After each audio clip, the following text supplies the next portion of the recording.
Hell yes. Dungeons and also Dragons. Also, Ben, have you made the purchase yet? It's a good thing we get paid like next week. For Tailspire, but that's okay. It's okay. At least you're not sleeping like some people. Okay, let me boot up Tailspire. I am indeed live. Yeah. You sent the link to your friendos. Like, oh, you're playing D&D? And I was like, yeah. I was like, we're streaming it. And they're like, you're streaming it. I was like, I just realized that I had you guys muted on the stream, so they could only hear me, the most wow. You're important just part of the talking to stream. yourself. Yeah. And soon Casmo will be here, and you guys can be like, what?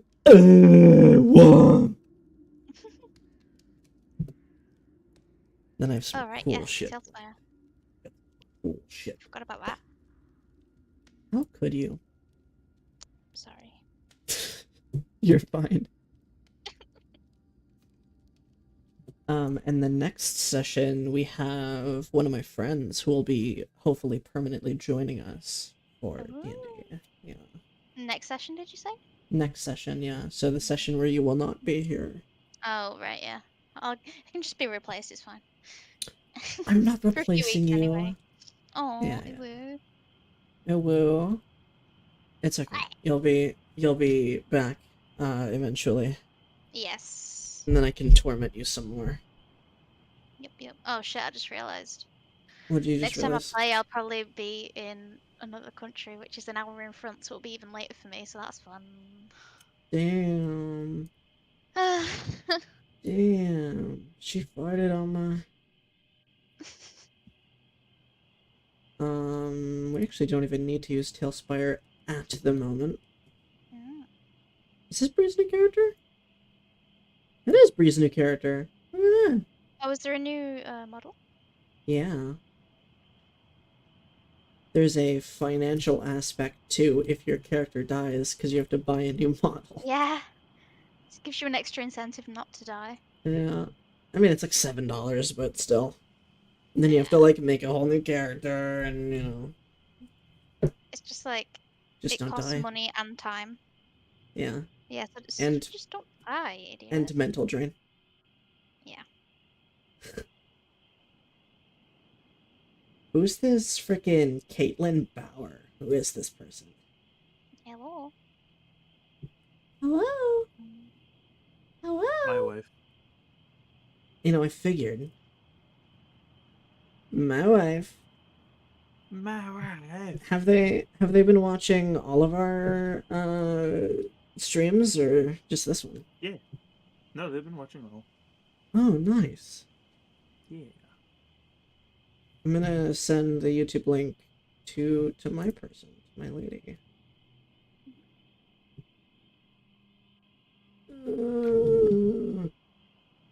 That's the noise that I make when I'm sending links to people. Oh, yeah. Classic link sending noise, that. Yeah. Classic, innit?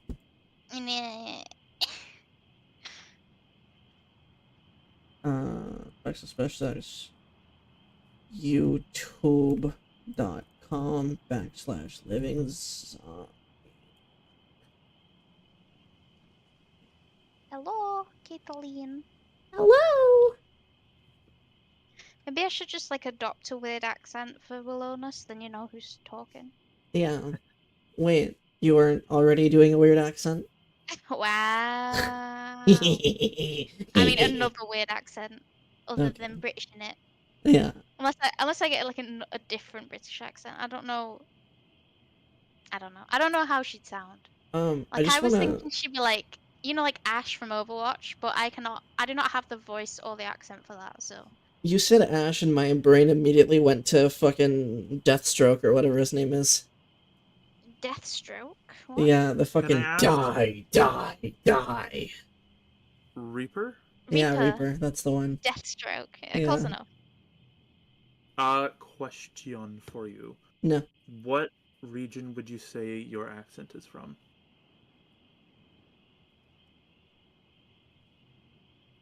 Where are you from, Barry? Wait, who, me? Oh, me! I thought you meant There's not Sophie. regions in you. Canada. Oh. Yes, there is. Yeah. Like near Manchester-ish, kind of? Okay. What? Manchester? Is that anywhere near Lancashire? Yes, actually, I am from Lancashire, or I'm living Oh, in Lancashire. there you go. It Yeah. sounded like a Lancashire accent. So I Yeah, wasn't it sure. is. I mean, I'm from basically like the outskirts of Manchester, which is it used to be classed as Lancashire, but then they changed it. But now I'm proper in Lancashire, so yeah. Proper. Okay. Proper in it. Good. Some of my accent favorite picker up in. Some of my favorite media is from Britain, such as Doctor Who, such Hell as yeah, brother. Hot Fuzz, such as Oh yeah. Shaun of the Dead, Shaun of the Dead. such The only as reason Black I Mirror. know that it's a only one episode of Black Lancashire accent is because there's a YouTube channel called Tomska, and one of the people who Oh, used yeah. to Love be him. on that channel, Elliot, is from Lancashire. So Yeah. The things Oh, that I that's would an do to accent. Tomska. Sorry. he'd be very flattered. Give him a high five. Yeah. I would also give him a Thought so. high five. I want to kiss him on his lips. He's Oh. married. With consent from his wife. She can watch. She gets the third chair that's in every fucking hotel room. The cook chair. The cuck chair. Does anyone actually sit in those? I feel kind of gross if I did, I think. Because then I just think cook chair every time I see Cuck chair, it. And cuck I'm chair. like, I don't want to sit in the cook chair. Finally, I cuck use chair. them when I need to put on my shoes. That's it. Oh, yeah. I just sit my I ass just on the kind of dump all my floor. bags on it, I think. Yeah. My For leg's some too reason, long I'd rather for sit that. on the floor.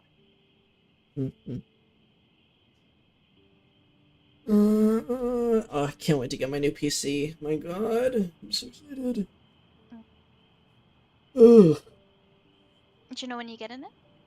Oh, it's not for a while. Yeah. I have $500 down on it so far, and it's like a $1,500 PC. So you're like a third of the way there? Maths? Yeah. Yeah. And I put money down on it every month, so it's gonna take 2 more months. Yeah. Oh, nice. That's not long. Yeah, not long at all for like a new gaming PC, but I am putting a lot of money on it every time I do. That's fair. And then after that, I'm gonna spend more money on a fucking VR headset because I need to get back in VR. I'm getting those itches. Yeah.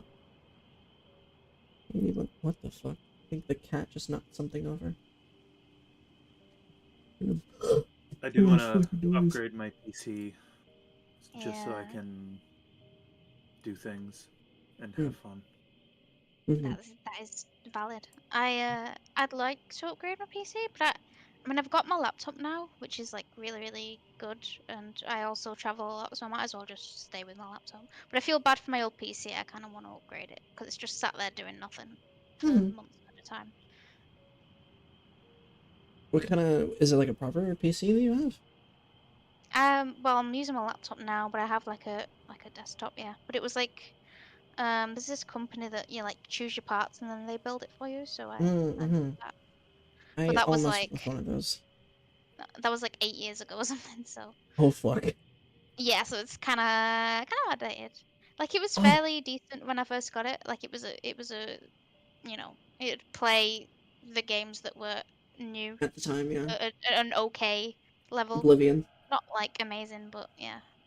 But now, you could play Tomb Raider 2 for the PlayStation 3. Yeah, probably something like that. And I could just about play GTA 5. I mean, it's not that hard to run. It's 2013. Yeah. It's probably hard to run. You say that it's a very intense game, to be fair. But yeah, I could run it, but it was about, I don't know, 40, 50 frames maybe. So now it's just kind of for most of my life. When I play Cyberpunk, I run off of fucking like 14 to 20, so 40 sounds good. Oh. Yeah.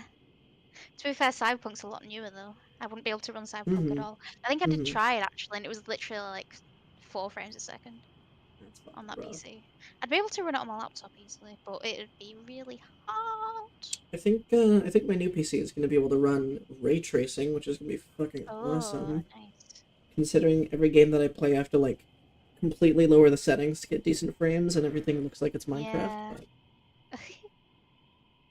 I've never been a graphics person, but no, but it is nice when you get the opportunity to have nice graphics. It's like I don't care about graphics until you have graphics and you're like, holy shit! And then you're like, I can never go back. Yeah, pretty much. Especially for VR. VR is fucking... Oh, yeah. Playing basically Minecraft in VR chat, that's rough. Yeah. Or else you get, like, sickening frames, like 5 frames a second, and then you throw up in your headset. Yeah. See, I'm a really big VR person, because I don't know. I just don't vibe with it. I don't like having a big thing on my head. I think I'm scared easily, so if someone touches me, I'm gonna literally shit myself. I think I'm a little autistic about VR. Just a bit. A little bit. A little bit acoustic. A little bit acoustic. I make noise without plugging into an amp. Yeah. Where the fuck is Kazma? Kazma. They didn't fall asleep again. I will actually go beat them. This is a joke. For YouTube, this is a joke. I can't wait to, like, by the time everything's done, like the campaign's all said and done, I can take all of the footage from YouTube and compile it into a podcast. Yeah. Make it sound all cool and add fucking music or whatever. Do all the videos get saved to YouTube? Yeah. Yeah. Okay. Mm-hmm. Like forever, because with Twitch it like kind of disappears after a while, right? Honestly, it's what I like about YouTube, because I imagine YouTube already saves so much fucking content that they're like, fuck it, we'll just save everyone's streams. Yeah.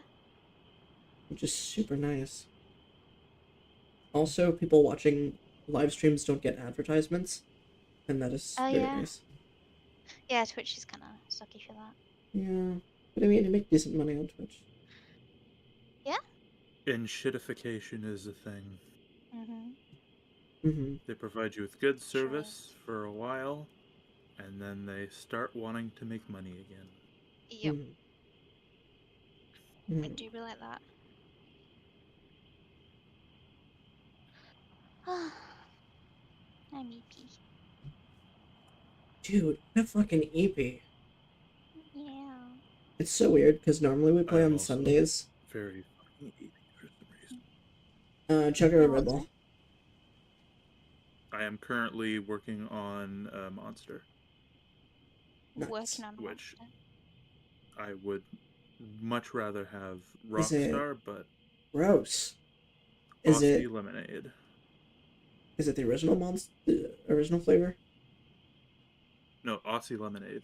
So like it's lemonade, but with energy. I've never been a Rockstar and kind of carbonated. I am a Rockstar kind of person. I've always been a Monster Coffee kind of person.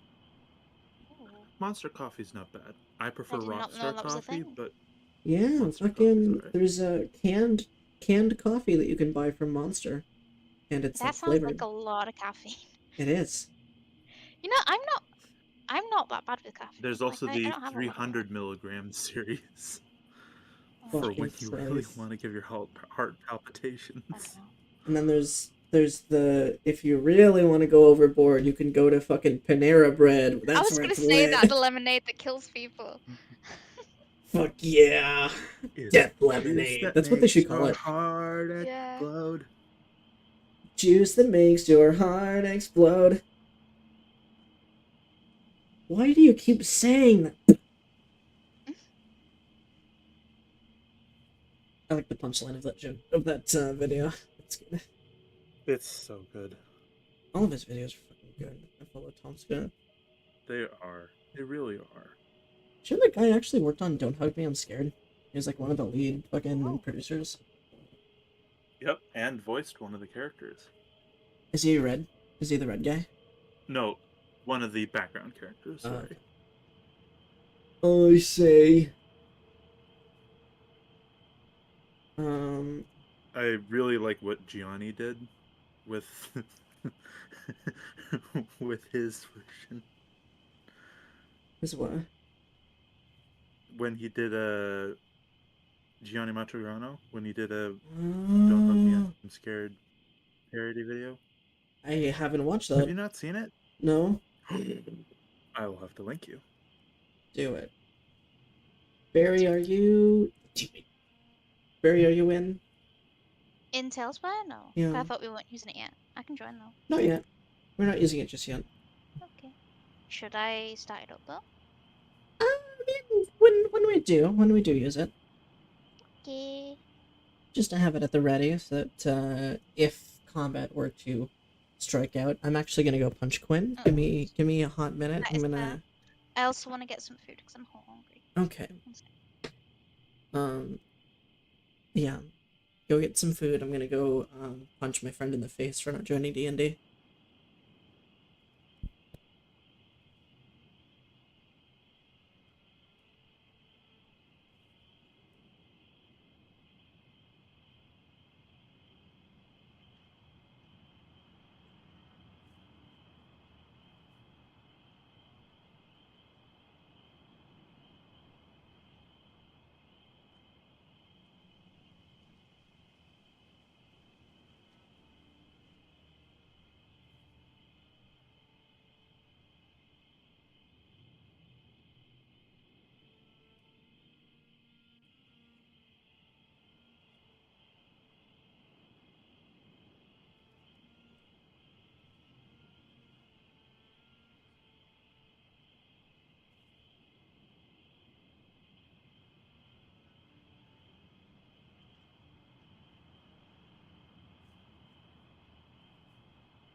I pulled a do you want to build a snowman? Knocked on their door. Poo-poo. Ah. Pee-pee. Pee-pee? Pee-pee poo-poo. Yeah, pee-pee poo-poo.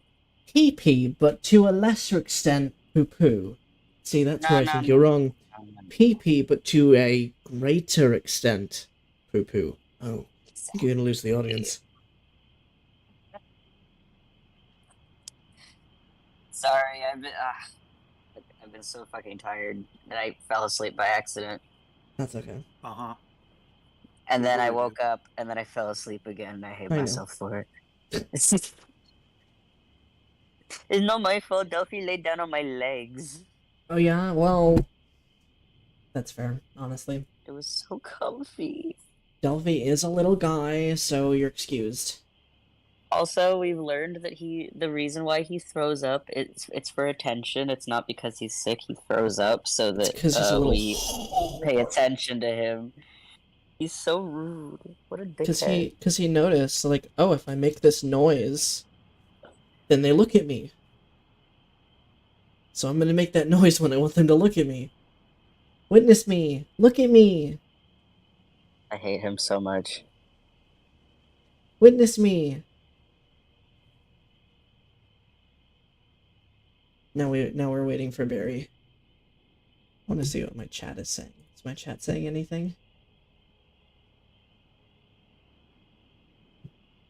This is giving health listening to you talk.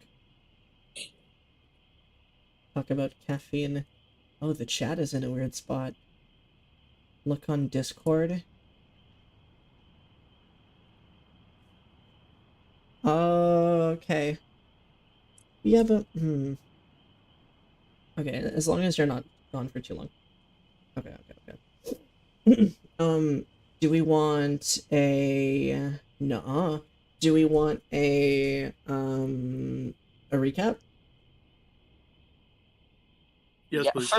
for me in particular, because all I know is awful things happened in my absence. Some of us have been sleeping. Womp womp. Now, except actually, now Womp is sleeping got permanently. Permanent sleep. Sleep forever. Okay. In the last session of Curse of Strahd, our brave adventurers had gone into what is known as the Death House. Upon entering, we saw that the door had shut tight behind them, leaving them completely stranded to wander these dark hallways. And within, you went into a basement, and then you were split. The party was split magically, where it was 2 and 2, kind of. No, wait, 3 and 2. I can do math.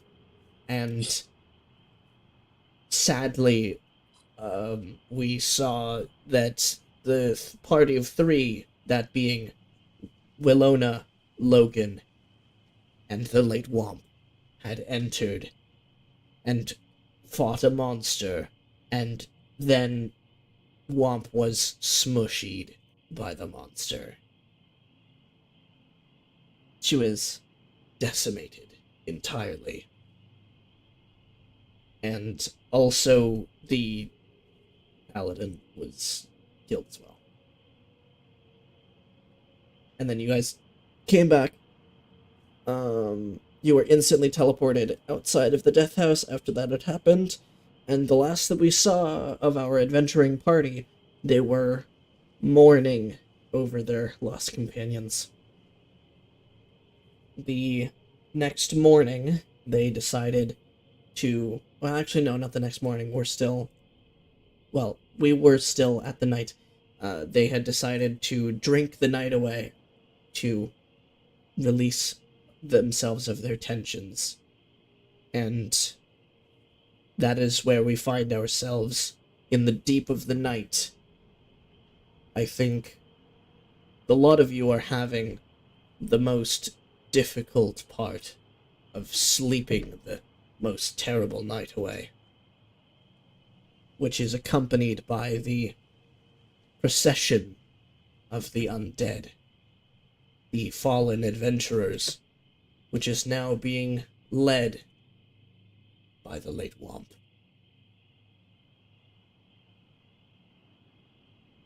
And then the morning comes. What are you guys doing?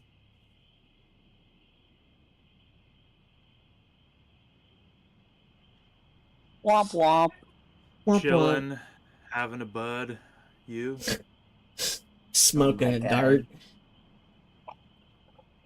Hacking a dart there, bud. This Barovian Kush hits different. Strahd, look, it's the good Kush. Chuffing a fat dart. This is Barovia. How good can it be? It's true. Yeah, so the next morning, it is a little colder than usual. There's a chill in the air. mostly the mist, which is cold, which is holding that cold air that has come through the windows, which are not properly sealed, and so it gets a little chilly during the morning, especially if you're on the lower floors, the first floor, which does not have the rooms. You can feel it particularly there. You can see the bartender is doing his usual chores of cleaning every single glass and then cleaning every single glass again. And I'm going to say that the lot of you have gone to the downstairs into the main room, the main bar, and your companion, your friend has not yet entered. The young man who was leading you to help his sister. Sorry, man who was leading you to help his sister is not yet here.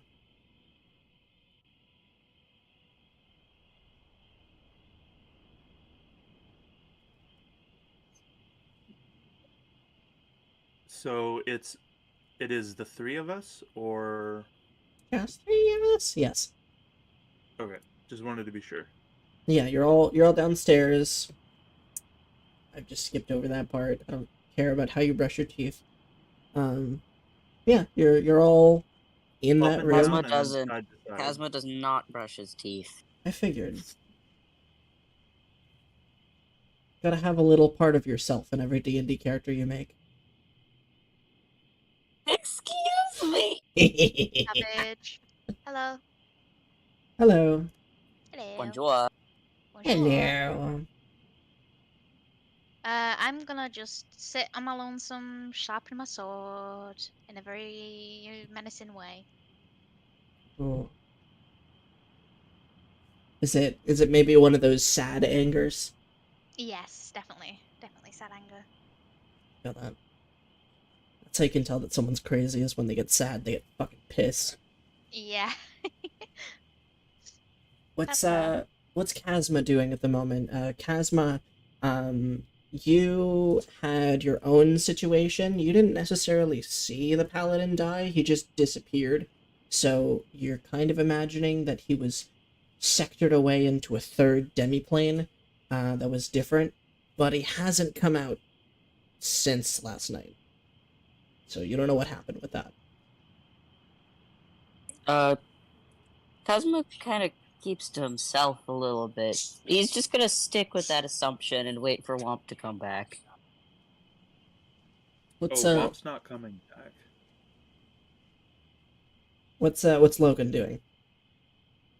Well, if Kazma just walked in through the door, or like, I'll say okay, that they came in. Did Kazma see the procession last night? I'm gonna say that Kazma made their way back to the inn somewhere in the middle of the night, so they would have had a front row seat. Oh, cool. So then they absolutely saw, they saw that Womp got to the front of the procession.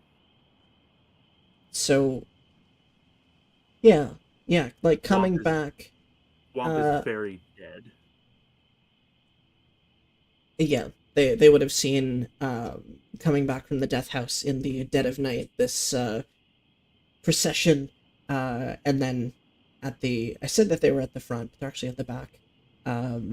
Your friend Womp has been added to that. There you go.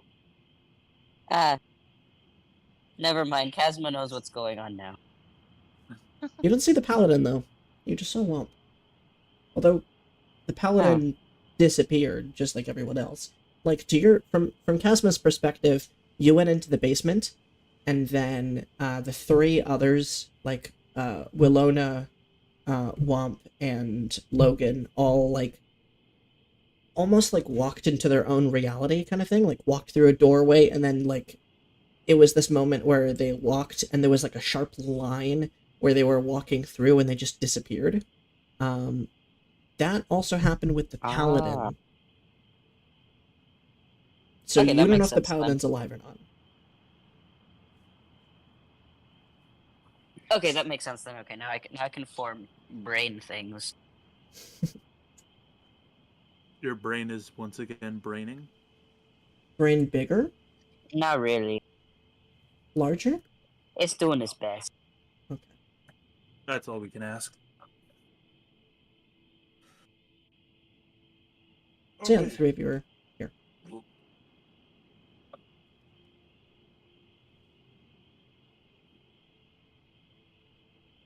So what are you two doing?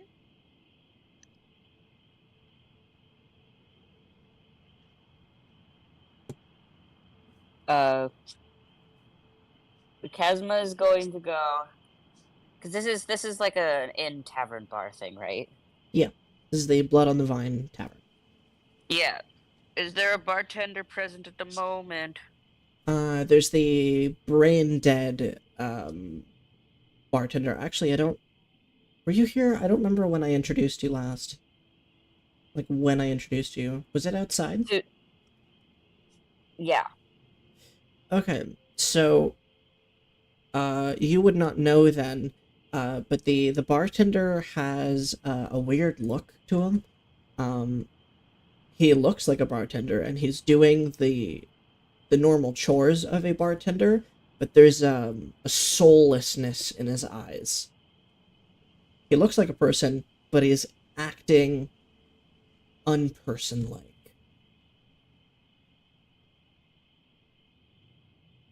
It's almost like a recording. That's how he looks. Ah, okay. Mm-hmm. Okay, yeah. That's a good description. Okay. So I'm going Kazma is going to walk up and ask for whatever beer is on tap. Beer or mead.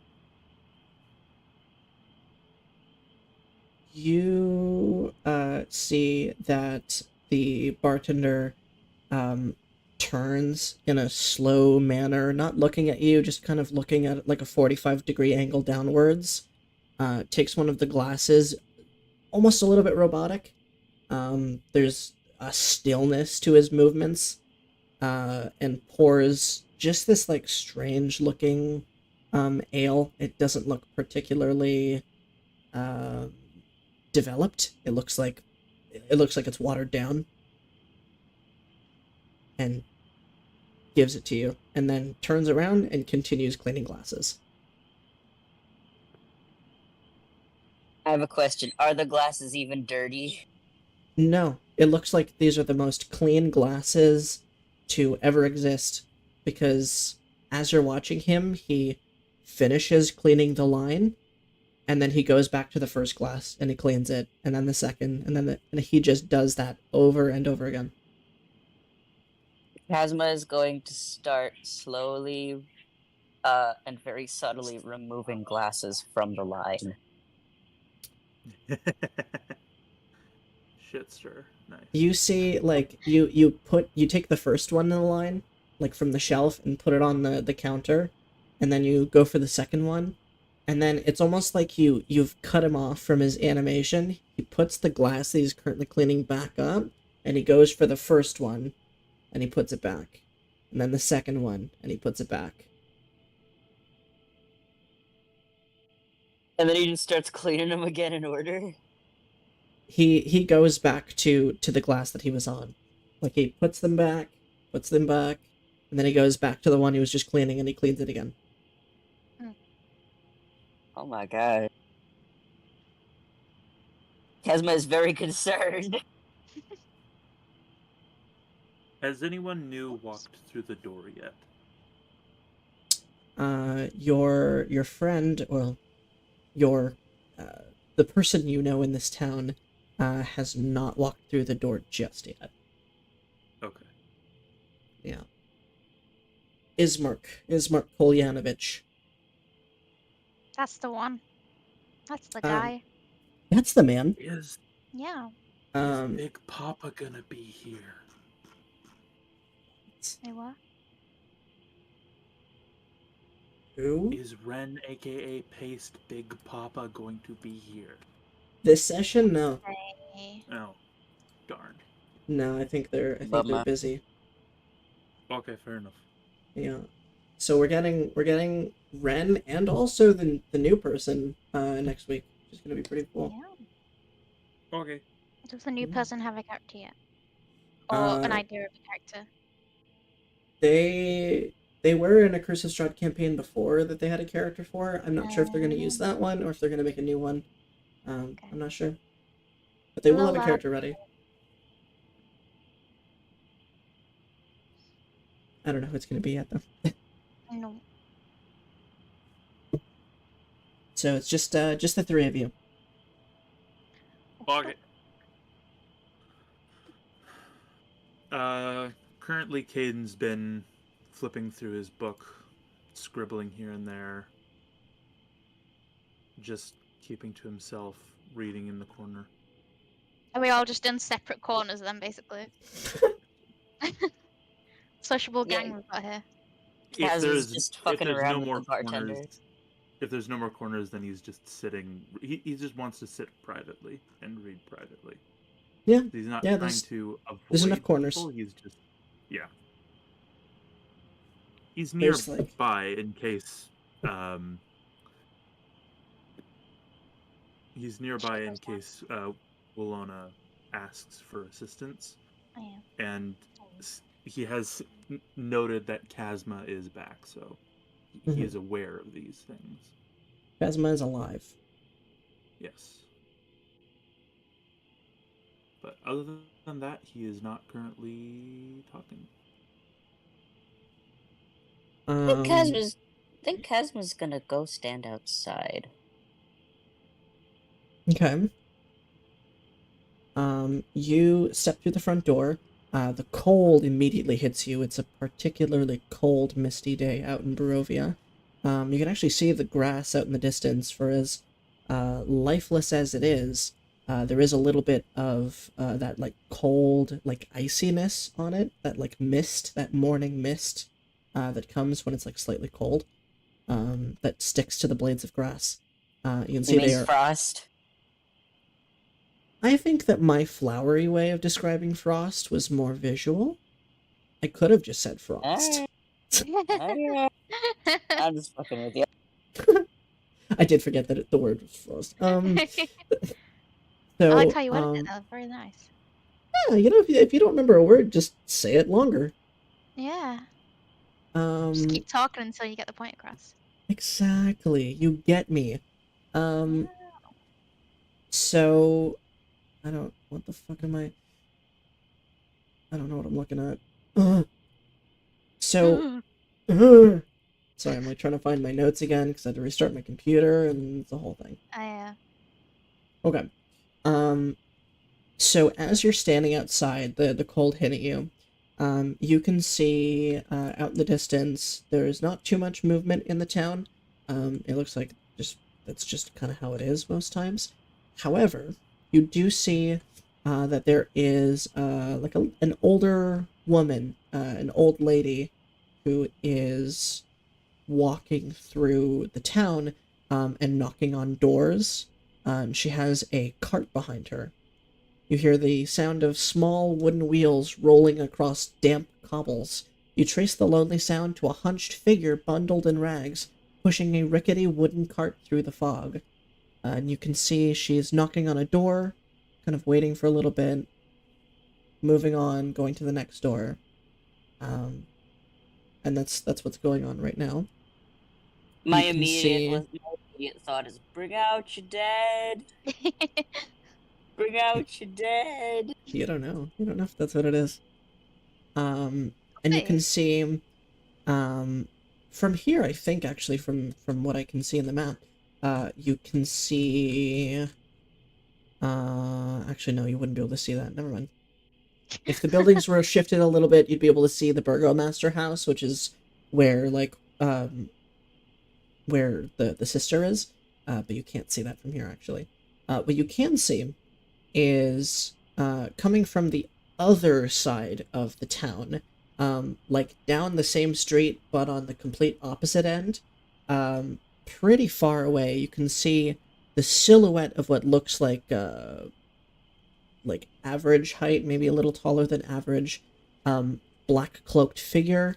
They have a cloak, like I said, completely jet black, looks very fancy, though you can't really make out any details from the sheer distance that he's at this point.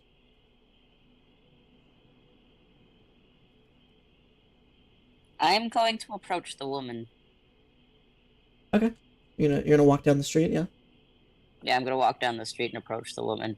Are you... I have taken my pint of beer with me. Are you alerting anyone, or are you just walking? I'm just walking out. Okay. Yeah, you walk up to this older lady.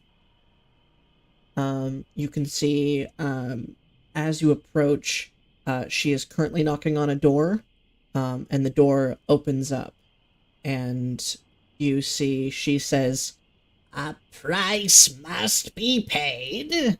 And then you see two people, looks like a mother and father, and they have a kid behind them. And they say, "Oh, please, Morgantha, please don't take her. We love her." "A price must be paid. Hand her over." Someone's gonna be me in about 5 years. And it looks like she, as you're like walking up to her, she just like pushes the two older people to the side, and she very quickly scoops up the child, puts them in a bag, and stuffs them in the cart. And then she keeps walking. Oh. And you can see from the inside of the bag, there's like kicking and like punching, and you can hear just the muffled like. Why do I kind of love this woman? Oh. She sounds hilarious. And then she tries to. It just sounds like a funny scene. She tries to walk past you. She's just like not even paying attention to you. Kazma is going to make a grab for the bag. You see, she like looks over, and then just like just like lets you. It's not particularly heavy, considering the contents is like a pretty lightweight, not very well fed child. And yeah, you're able to grab the bag, and she just keeps walking.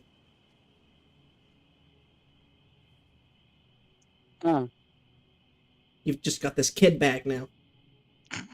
Bag of child. Bag of child. New magic item dropped. I give it the Hannah Montana milk boot treatment. No, I'm kidding. I don't slam it against the wall. My God. You guys know about the Hannah Montana yes. milk boot, right? Good. No. Anyway, the milk pillow. Oh yeah, yeah. Okay, yeah, I do. Okay. I don't. You're missing out. But I think that's okay. You're fine. Look you don't it need up. to know. No, you Please should don't. know. No. Everybody should know. It's a part of culture, Everybody but should it's know not about the boot. It's not a nice part of culture. It's so good. It's my favorite part. It's my favorite part of the culture. So I'm going to. Kazma's still holding the bag. He's not opened it. There's no point. You know what's in it, right? So he's going to continue to follow the old woman and say, "Hey, why are you taking children?" Did you take the kid out of the bag? Or you just leave it in there? No, he's just in there. Her like ear and like her head moves as if she like registered that you said something to her, but she is walking a little faster now. Kazma is going to stand directly in her way. What? You're taking children from their families. A price must be paid. They owed me. Oh, what? They took some of my dream pastries, and so they had to pay the price. I hardly think that little biscuits are the same value as children. Food is a hard commodity, especially my dream pastries. They are wonderful. Would you like to try one? Do I have to give you a child for that? You will have a price. This is going to be a very interesting campaign. That's how most things are in the world. Everything really has a price. It's not always a child. Sometimes it's just, money. They are very delightful pastries there. What makes them so valuable? They are magical. They make you feel good. You sound interested. I can just do that with certain mushrooms I find when I forage. I think I'm fine. Mm-hmm. Then get out of my way. I have pastries to sell. How many bags are on the cart? None. It's just the one kid? The kids are gone because you took them off. Yeah, okay, so the cart's empty. Okay, I'm going Except for, like, to... there's like little boxes that looks like it has stuff in it. Okay, I'm going to, shrug, and I'm just gonna take the bag of child with me. Mm-hmm. She just kind of... and just continues walking down the street. She takes a sharp corner. This makes me nervous to open the bag. The kid is still kicking and screaming on the inside. Not for long if you don't open it. Okay, I'm going to return to the house where the child was taken from. I'm gonna knock on the door. Oh, they didn't close it. Okay. I'm just gonna walk into their house with their child bag. They're looking at you. They're looking at you real worried, and they're like, they walk up to the bag and they take their kid out of it. And the kid just, like, clings onto her father, who's just, like, patting her head. You guys took pastries? What's so special about them? The dream pastries, they feel nice. Why are you in my house? I was returning your child. Get out of my house. Do you have any extra dream pastries? No. We ate them all. Get out. Alright. Kazma's going to, he's taking the bag. The now childless bag, and he's going to leave. Okay. You can add that to your inventory. You have a... Yeah! Childless bag. Childless bag. Specify childless. Mm-hmm. Very important. The rest of you... Oh, never mind. Go ahead. The rest of you heard, like, some commotion. You heard, like, the screaming of the kid. But it's just, like, dead silent now. Do I know where Womp is then? In what aspect? Like her...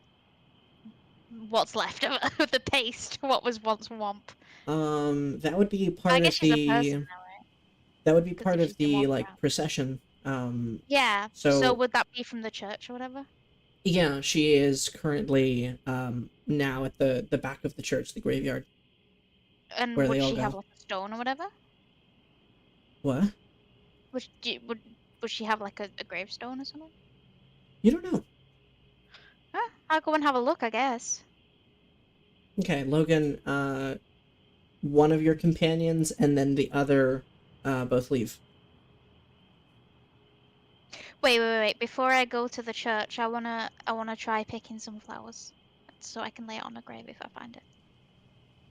I give it about 2 minutes after the second person leaves, and then I heave a big sigh and pack up my book and go out and start looking for them. They're not hard to find. It's a pretty small town. Kazma, you immediately spot. They're just down the street. And then Willona, if you want to give me a nature check to try and find any kind of, like, nice-looking flora in this decrepit place. Nature. Micah Nature Chick. My thing's been really slow. One sec. Sometimes I'm slow too. Nature. And that's there. Oh. I don't know what it did because it opened a thing. I think it opened Tailspire, that's weird, okay. Oh, I got a 2, so that's not great. I get a fucking weed for her, I guess. Yeah, it's kind of hard to find any flowers that aren't dead, wilting, discolored. So you can find flowers technically, but they're not great. They're like kind of dead. Well, I'll bundle them together and try and make them look nice, I guess. Mm-hmm. There's some petals that are like falling off as you're walking, but you have what you could consider to be flowers. Okay. Wait a minute. And Logan and Kazma, you can spot Willona at this point. They're kind of looking around, like picking flowers. Kazma is going to approach and cast Druidcraft. Nice. There are no flowers. Aww. Beautiful looking flowers. That's sweet. Okay. I'll just turn to Kazma and I just like nod and just like thanks. And yeah. Continue on my way. Willona has started walking. And you can eventually make it to where you imagine she would be currently. At the back of the church, there are graves upon graves back here. You can see most of them are open. It doesn't look like clean plots anymore. It looks like anyone that was buried back here that was an adventurer, they just kind of claw their way out. If they were ever buried. Some of them are nice looking plots because they weren't buried, and one of those would be Womp's. And you can see they're not in a casket or anything. They're literally just lying in a hole in the ground. You can see so though we can there see is the bodies and stuff? Yeah. Oh. You can see she does have a tombstone. But can I see like her body then? Yeah. Okay, I'm gonna. She's paced, is she? She's actually not. She's actually just like how she was. It's almost as if kind of like how she was, but almost like she was reconstructed from the paste. So yeah. Her skin is not great, and also she's dead, so she's decaying. Yeah. All right. Well, I'm gonna like take the flowers and like tuck them into her hands, and just take a moment and not pray, but just ponder. I guess. That person was alive yesterday. Yep. Thanks for that. Logan and Kazma, have you followed Willona, or are you doing your own thing?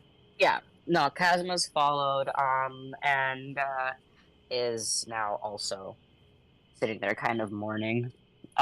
He's going to, because the cantrip, and I can do whatever I want, he's going to cast Druidcraft again, and attempt to add some more live plants to the area around the grave. That's nice. Yeah, it happens. It's something you can just kind of do. You make these beautiful flowers sprout, kind of dotting the gravesites.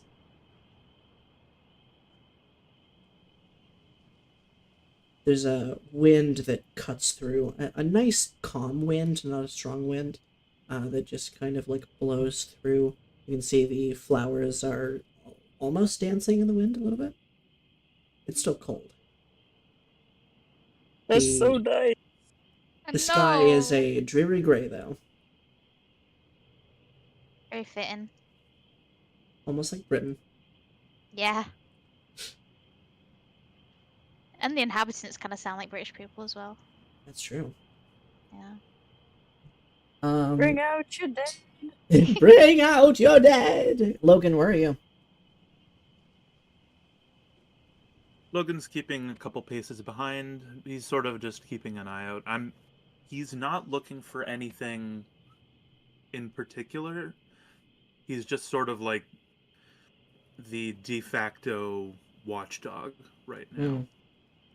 Are you actively watching, or are you looking at the grave? I am actively watching. Because that creepy lady looking to take a baby is weird and warrants keeping an eye out in case someone wants to put Logan in a sack. So, as you're actively watching, you can actually see, coming up the path, the stone steps leading up to the church. You can see the black cloaked figure is walking up, almost like as if they're going to cut around to where you are. At this point, you can see this is no mere cloak. This is this lavish, multi-layered, leather-bound, intricately decorated, pure black leather, almost like armor, and then cloak coming from underneath it. And they are, it looks like they're walking, like, to go directly up to the main steps of the church, but then they kind of turn and take the side path to where you guys are. You can see he's... Do I recognize this person? You can't see a face at this point. It's under the hood. But do I recognize the clothing they're wearing? Not at all. Not at all. Okay. No. As they approach, I will look at them, making it quite plain I am aware of their imminent arrival. And if they look to... Like, if they're walking up with, like... How do I say this? If they're walking up casually, not looking to be a threat, then I will match that attitude. But if they look like they're coming up and will sock me across my jaw if I'm not careful, I'm going to just sort of drop my hand to my side, as it were. So, based on understanding, their body language, I would like to respond in kind. I am going to ask for a check, an insight check. But Yep. Are you always casting Detect Magic? No. Currently, I am not. Okay. Give me that insight check. Sure. To get the aura of the body language, of the overall, like, what this person is portraying as they are walking up to you. When I get Tailspire, I will put like a special marker on myself whenever I am currently actively casting Detect Magic. Okay. Just to make it easier for you. Mm-hmm. That is a 10. You're not really getting too much. You are getting a little bit of stoic, a little bit of dreary, a little bit of... They're not like reaching for a weapon. They're just walking up. Okay. So I'll just watch them as they approach, and when they get like within 20 feet, I'll say, "Hello? Can we help you?" They slowly take off the hood, and underneath you can see pale white skin, amazingly chiseled jawline, these sharp red eyes, black hair, black as night. You can see... It's Matt Rife! You can see it is... His hair is perfect looking. It's almost as if angels have been combing through his hair every second. He has a little bit of facial hair going on. But he looks fantastic. Let me actually send you what this man looks like. Ooh, send it to you in the... I'll have a new crush. In the general... Transition goals. Is it Henry Cavill? Looks vaguely like... Transition it goals. does! Oh my god, it does look like him. What the hell? looks vaguely like Henry Cavill. Okay, Henry I'm Cavill. into it. I'm a little thirsty. I think it's Cavill. I don't know. Yeah, he walks up to you. Can I roll? May I roll either a medicine check or a history check? You may roll either you would like. Okay, I'm rolling a history check. Okay. I have That's a an feeling 18. I know why. Yes. So, I'm just gonna DM you real quick. As you are remembering a bit of history, he walks up. He's got this like stoic look to him, almost a little bit somber on his face, like he's mourning with you. Puts his clasps his hands together and says, "It is sad, isn't it, when one Oh, and he's got a hot accent. Okay. loses a friend?"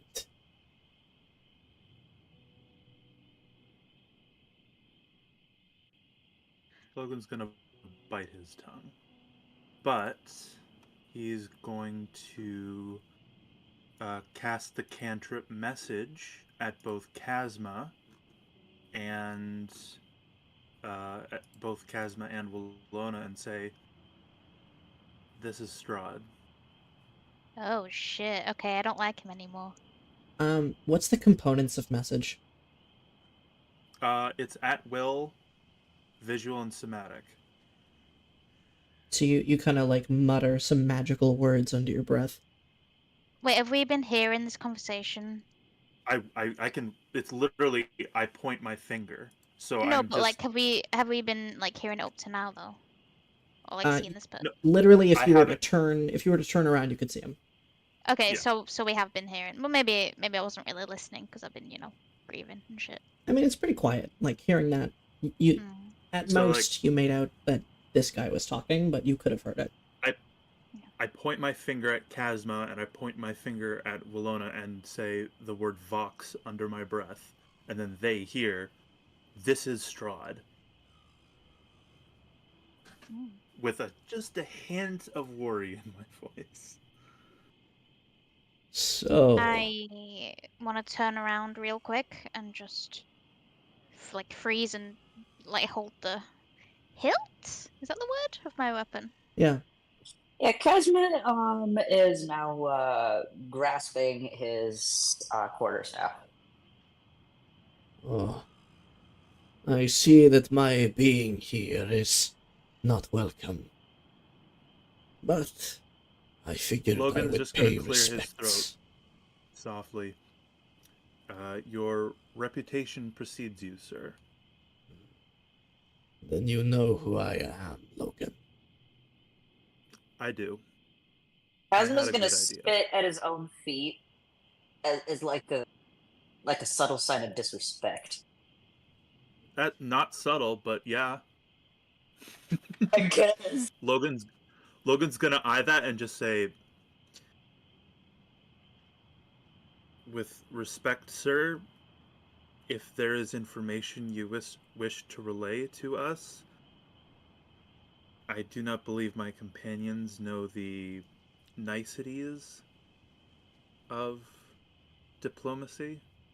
So, He like raises his lip and he like licks his fang. You can see it's sharp and long. And he kind of like combs through his like mustache stubble with his fingers. Well, yes, it appears that way. I did not mean to relay anything in particular. Just wanted to meet the newcomers to my beautiful Barovia. Tell me. Casman's gonna snarl quietly under his breath and like bare his teeth a little bit. How have you been enjoying my beautiful land? I just very calmly, but a bit like unhinged sounding, and I'm just like, why are you doing this? You'll have to be more specific. I'm doing a lot. All times. All of it. Why are you putting all of us through this? What have we ever done to you? Why have you brought us here? You ask me why I choose to bring specifically you here, or do all of this in general, perhaps? Everything. Me. Womp. All of us. Willona, my sweet, sweet Willona, when you live as old as I have, life seems to lose some of its luster. And so... Then die. You don't need to be here. You don't need to live this long. If you're not enjoying yourself, just end it all. Logan sweetheart. audibly hisses at that, just sort of like... Yikes. Sweetheart, why would I choose to die when I am the most powerful god in this world? I must be here. You're not a god. You're a fucking delusional coward hiding He in your walks up to ivory you. tower. And He walks right up to you. I square the fuck up. You will learn eventually of my godhood, my sweet. Don't fucking call me that. This is hot. I know, right? I wish she wasn't so evil. I wish she hadn't killed Womp. If he wasn't, I'd be down for it. Anyway. I have so much more in store for you, so as much as I would absolutely love to see the pain and shock on your companions' faces as I lifted your skull from your head, I do want to give you a fighting chance. So with this, and he pauses. He has his hand kind of in the air as if he's, like, just about to, like, call himself off and, like, disappear into nothingness or do some kind of spell. And he sniffs. What the fuck is that? And he turns and he glowers at Logan. Logan sort of takes a half step back. Doesn't say anything, just waits. I knew that I did not call you. Phasma, I summoned from the far reaches of his realm. Willona, the same. But you... And he walks up to you. I didn't take another ask half step, for you. but I take another half step back, but he does approach me before I'm able to do any sort of run. So I am standing stock still, very much letting this lion sniff and taste and see whatever he wants to see, because I am not going to fight him. Oh You my God. stepped foot into my land without my knowing. Which means of one thing. Someone very powerful must have sent you.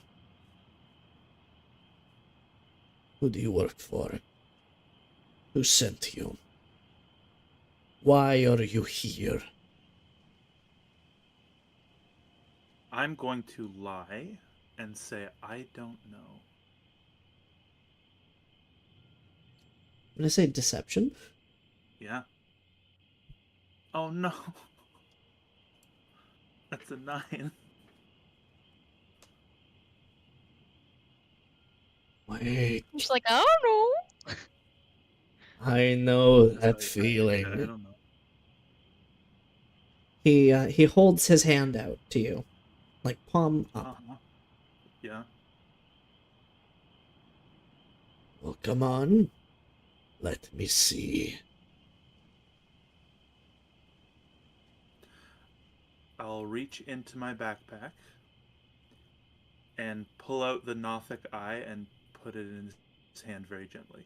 He turns his hand and lets it fall to the ground. That is not what I asked for, you idiot. I'm sorry, sir. Your hand. Obviously. The gloved left hand clenches, and I sort of take another half step back and say, I'd really rather not, sir. Did you think that I am fucking asking your permission?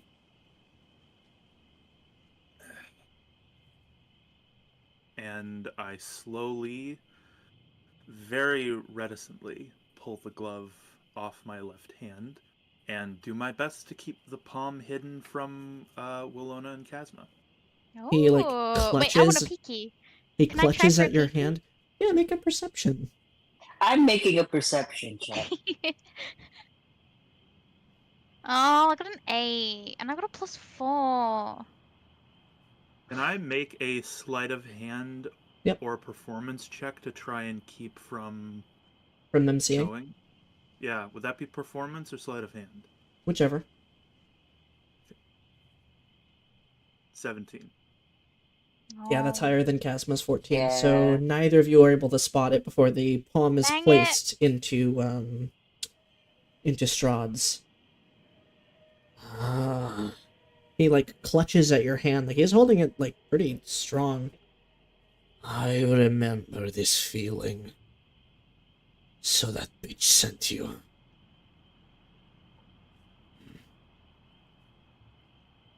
Did you say that bitch sent you? Yeah. Okay. This turn of events is most gratifying.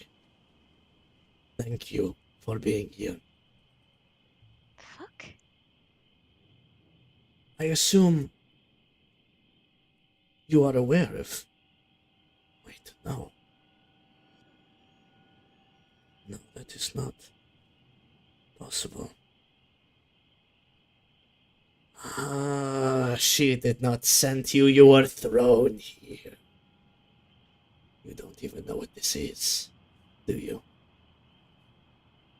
Just shake my head and don't say anything. That makes things so interesting.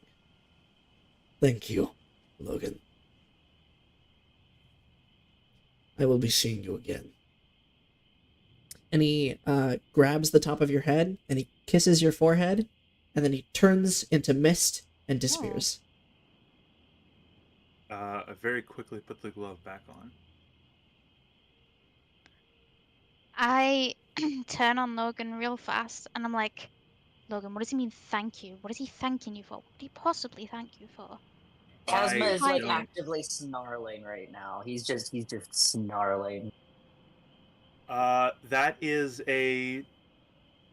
Well, anyway, I turn to her and say, I do not know. If you got anything that you are hiding from me, if you are in cahoots with that man, then you don't want to know what I will do to you. I am not working with Strahd in any way, shape, or form. I've never seen him before today. And I'm very thankful that he chose to take your belligerence as amusement and not an insult. You don't know court politics, do you? Does it matter? Have you seen what that guy has been doing to people? I'm not gonna just sit there and let him have it. You are an ant under his boot, and he is aware of it. Well, this ant can fucking bite, because I'm gonna get his ass. And the ant gets the boot. Do you want to live through this?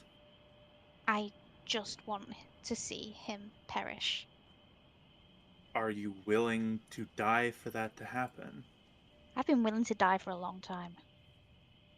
You needn't be so enthusiastic for it.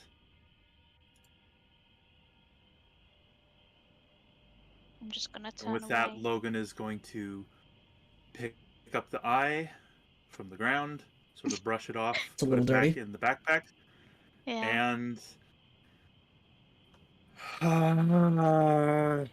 hands on thighs, sort of leaning over in the recovery position. not hyperventilating, but sort of just letting the stress out, because he saw death flash before his eyes.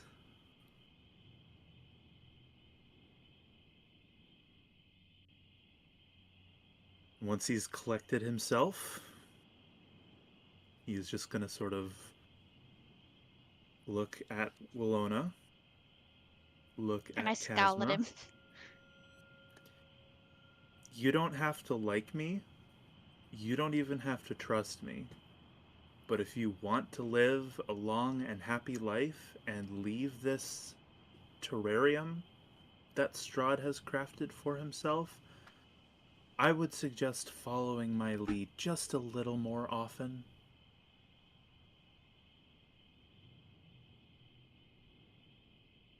I'm not even going to dignify that with a response. I'm just going to say, your hand. Why did he want to see your hand? I don't know. Do I know, would I know that he was trying to hide it? Like, could I tell that he was trying to hide his hand? You know that something is up with his hand because Strahd was interested in it, but the specifics Yeah. of which you don't know. You just know that it's kept under wraps at all times, and Strahd was interested in it. Can I make a dexterity check? What are you trying to do? Grab. Are you trying to grab his Yeah, I was hand? going to go for that next, not gonna lie. Yeah. My hand is back in the glove. I'm gonna grab at the glove. I'm gonna say sleight of hand contest. Oh, fair. Would it not be a dex save for me? I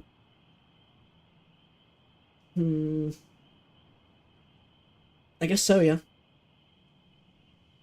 Sorry, you're the DM. I'm not trying to overrule you. I mean, sleight of hand, like, out of any kind of skill that you could have to save against that, I would say sleight of hand. Alright. Okay, I'll roll for it.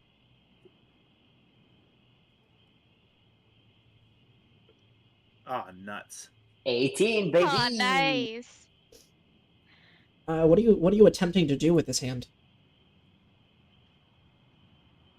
Just take it out of the glove. I just want to take the glove off and see what's under there. The glove comes off. You're currently looking at the top of his hand, which it looks like a regular, normal hand. But immediately you get just like a weird, icky feeling. If you're like grabbing his hand by the palm, like by the underside, your fingers could never feel queasy, but they feel queasy. Oh. There's a weird tingle, and you do not like it. It's the hand he uses. That's the jerking off hand. But yeah, it's specifically in the palm. I feel queasy too. I promise I'm taking this seriously. Kaz's going to withdraw his hand and like wipe it on his pants. And I say to Kazma, what is it? What's there? I'm gonna yank that glove back out of his hand and stuff it back on. And like Kazma's fur is like standing up. He's like a fuzzball right now. He's like, ah. And he's gonna turn to Winona and say, I have no idea what that was. I never want to feel that again. Alright, my turn. And then I make for Logan as well. Tell me what it is. Oh my god. Or I'll make you show it. Don't fucking touch me. Then show me. Don't fucking ask me to do that again. Alright, I'm Kazma's gonna shake his head and say, you don't want to. You don't want to. It was weird. What was it like? It felt like Violation. the concept of bad. It didn't feel bad. It was bad. Okay. Strahd had the decency to ask. Blood curse of binding? if you want to do that, yeah. I'm not gonna stop you. I don't know whether I want to do that. I just want to see what his hand's like. Just remember that this is your companion that you need to spend every waking hour with. I know. I want to see his hand. Alright, I'm just gonna try and persuade him. Like, I'm just gonna say, if you want us to follow your every beck and call, then you might want to show us that hand of yours, or we're gonna get you in a whole heap of trouble. So why don't you show me? Are you Hey, trying to don't persuade? lump me in with that. Don't lump me in with that. Are you trying to like persuade or intimidate? With Valona, it's kind of hard to know. It's kind of both. Which one are you trying to roll? Like, which one are you attempting to roll? I guess, intimidation? No. Yeah, intimidation. Okay, so make an intimidation roll, and I'm going to leave it up to Jack to make a DC oh, for I got a 1, so never mind. Okay. Is a 1 enough, Jack? Jack, no, Logan is going to speak from in between her ears, in her brain directly, and tell her, leave my dirty laundry alone. Right, I'm gonna pull out my fucking sword then. Sword time, baby. Well, Kazma is going to jump in between them and say, whoa. But Kazma didn't see, like, what was on his hand, right? Kazma felt it. Didn't see it. No, he felt it. He did not like it one bit. Felt something. And that feeling wasn't, like, familiar, right?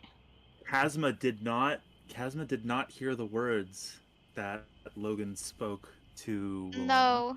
So I'm just looking kind of crazy. So yeah, Willona asks to see it, and then immediately pulls her sword out. Yeah, yeah. I mean, that's pretty in character, I think. Logan will just look at her and say out loud, "You don't want to do this." Kazma's gonna nod in agreement with that. I just training my eyes on him, just slowly put my sword away, and then just walk off. I'm not dealing with this shit. Logan is going to watch until she is no longer in sight.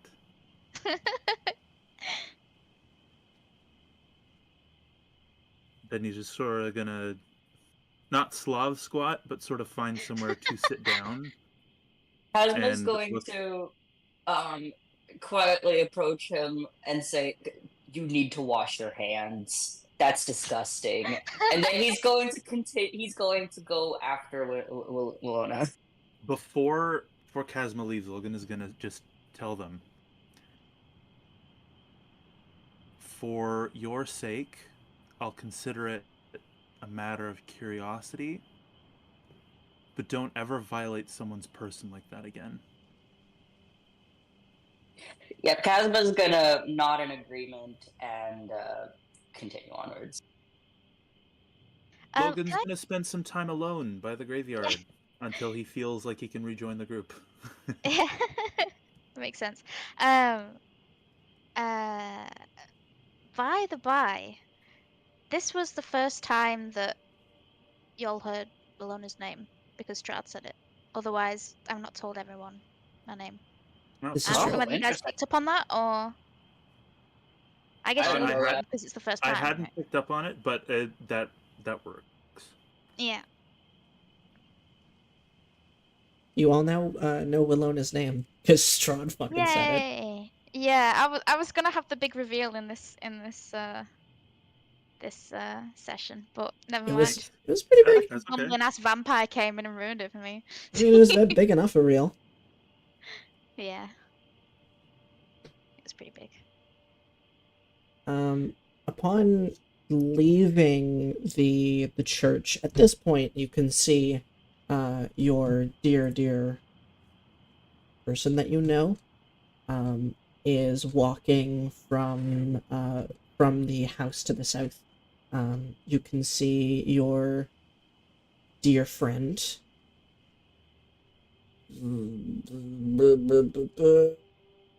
Because his name is Mark. Yeah. You can see he's walking from the Burgomaster's house to the south, and has. Still keep thinking you're saying Burgomaster. Yeah. What? Burgermaster. Yeah, Burgomaster. Canon. Wait, that's not what she's saying? Burgo. No, it's a Burgermaster. Burgomaster. Well, it's either Burger or Burgomaster. It's spelled both ways. It's George like... Foreman himself. It's the chief magistrate of a town. It's like the Burger King, except he's a bit more devious, so he's a Burgomaster. Have it your way. I fucking hate this. He walks up to the lot of you. I imagine that Willona is the first of the pack, considering they ran off first. Walks up to you. Oh, I was expecting a lot of you to still be in the church, in the inn. Sorry, it's still the morning. Good morning. I just glare at him like, what do you want? I'm not gonna press that. Are we ready to see my sister?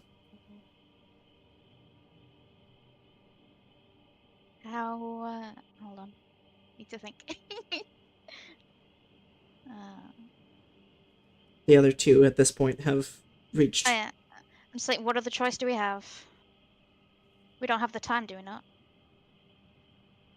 Well, no time like the present, really.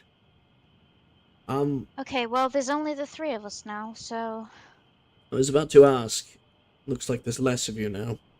Yeah, and we're not exactly on the best terms. And I just sort of turn around and see Logan, and I sort of scowl and turn back.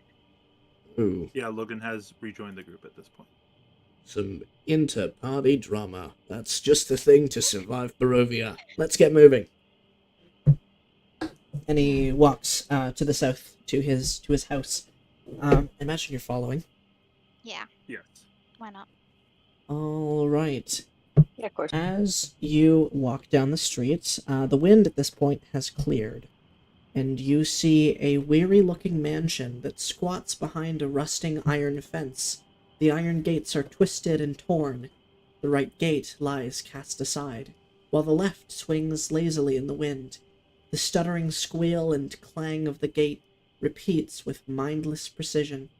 Weeds choke the grounds and press with menace upon the house itself. Yet, against the walls, the growth has been tramped down to create a path all about the domain. Heavy claw markings have stripped the once beautiful finish of the walls. Great black marks tell of the fires that have assailed the mansion. Not a pane nor a shard of glass stands in any window. All the windows are barred with planks, each one marked with stains of evil omen. Nice place you got here. Home sweet home. Yeah. As you can imagine, when you have a vampire lord trying to get at your sister, he tends to send some resistance. Sorry about the place being a mess, but can't really do anything about it. Can I do some sort of check to be like, is this guy and this place like legit? Because it kind of would it remind me a bit of the Death House? I have bad experiences about going into houses and getting locked in. So I think we already did see that he is genuine. Like he is genuine about this. The last time you did an insight. I mean, you can make another insight. My headphones are freaking dying. I guess it's more for the house or whatever. Like if there's anything weird about the house other than the oh obvious. Yeah, if you want to make 17. What did you roll? 17 for insight. Oh yeah, just on the house. Yeah. It looks like it was attacked pretty frequently. It looks like what it is. Like it's a house that used to belong to a slightly more powerful individual, possibly like a mayoral figure.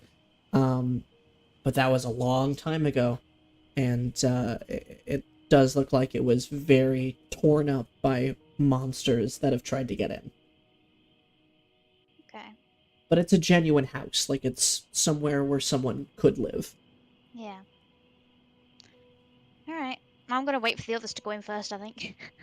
The stream might get a little bit of delay because I gotta charge my headphones. Fair. Okay. Alright. Dodge these fuckers. Yeah. So, what are you guys doing now?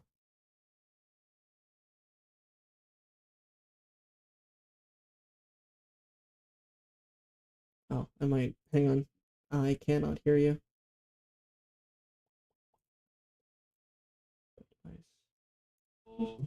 Oh, there we go. I can hear you now.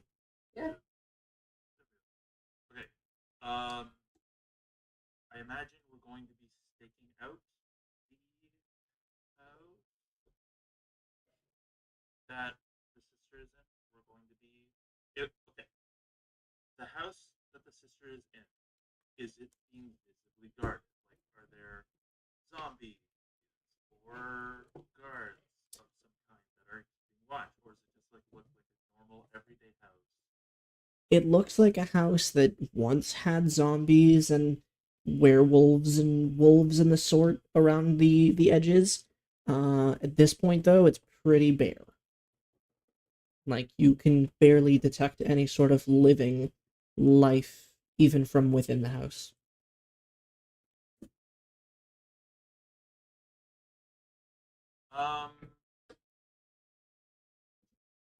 So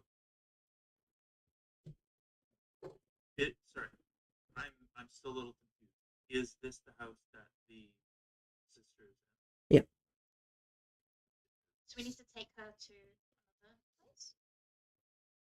Another town or something, was it? There's a city to the north of here, a town called Vallaki. It's surrounded on all sides by a large palisade wall, and also a lot of people that live there, so I figure it would be better for her to live in that city, proper city, than this little rundown village.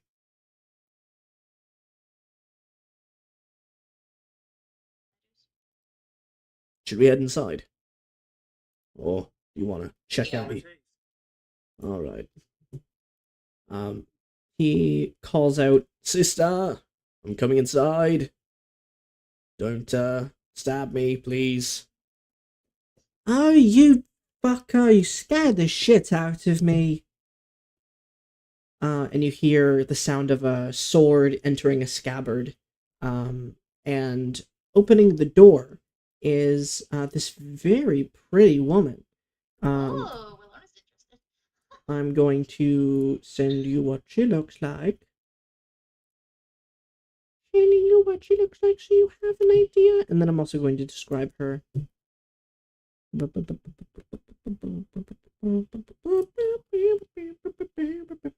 taking a little longer. John really looks like Henry Cavill, doesn't he? He does. Got the cleft chin and Henry Cavill ends up doing that Warhammer 40k movie. I really hope he gets to play the Emperor. Oh, that'd be cool. I don't know about Warhammer, but yes, he deserves any role. Oh, yeah! She has kind of like darker skin, this really beautiful, although a little tattered, like just because taking a bath is not something that you do very often in Barovia, just because it's dangerous. But regardless, she has this very beautiful brown hair, super long. She does take care of herself. She has this ironclad, very nice looking armor and a very nice looking sword that she keeps at her hip at all times. "So, who's this then?" This is, the people that I have hired. I am paying them. Not cheap. "Sure. To take you to Vallaki." "Yeah, I have been wanting to do that for a while, yeah." Pause real quick, sorry. 30 seconds. Sure.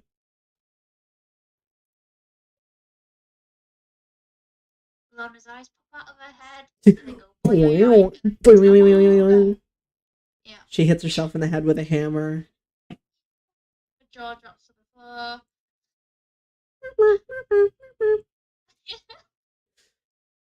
That pops out the chest. Starts panting. Yeah. No, you forgot the tongue rolling out of like the jaw on the floor. Yeah. Roll up. I like how Bree just responded to hot. Yeah. Actually, like what we're doing right now.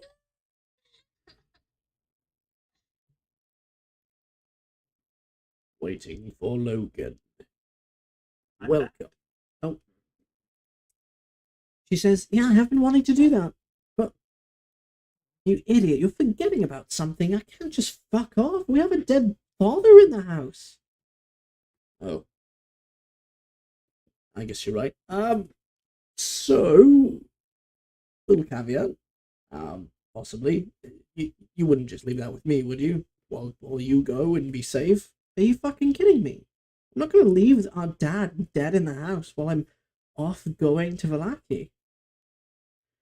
Okay. You guys want to help us bury a guy? Okay, so hold on. The dad's dead, right? So shouldn't he like be part of the procession and shit? He's not an adventurer. Huh? He's not an adventurer. It's only adventurers that die that become part of it.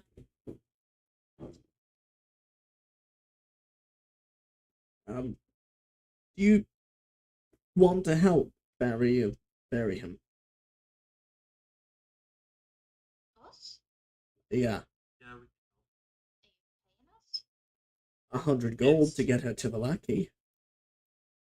It's gonna be a little hard to get her to Vallaki when she Yeah, no, I'm not fucking going until this is done with. Alright, make it over to one of them. It's getting buried. Finally, Jesus. He walks inside and she opens the door. Come on. Inside. I'm gonna follow it.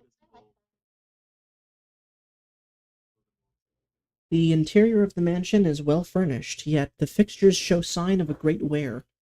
Noticeable oddities are the boarded-up windows and the presence of holy symbols in every room. The burgomaster is in a side drawing room on the floor, lying in a simple wooden coffin, surrounded by flowers and the faint odor of decay. I just So this is my dad. Dad. People, Dad. Right, gotta go for a minute.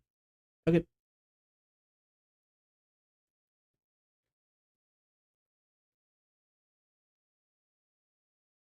Is Strahd single? I mean, he's really interested. the whole host of witches, right? He's really interested in the girl that you are moving to Vallaki. So am I. It's much fun fighting. It's a really strange love triangle. Yeah. She's my girlfriend. Where we all kind of want to. I don't think Strahd would let you live if you wanted to fuck him. If you tried, I think he would. I think he'd accept, but you'd become like part of his next meal. I mean, that's kind of wants to eat me. That's fine, baby. If they look like There we Henry go. Cavill, yeah, I guess they could kill me. Yeah. They could make me a vampire thrall for all eternity. I mean, hey, I get to see his face longer.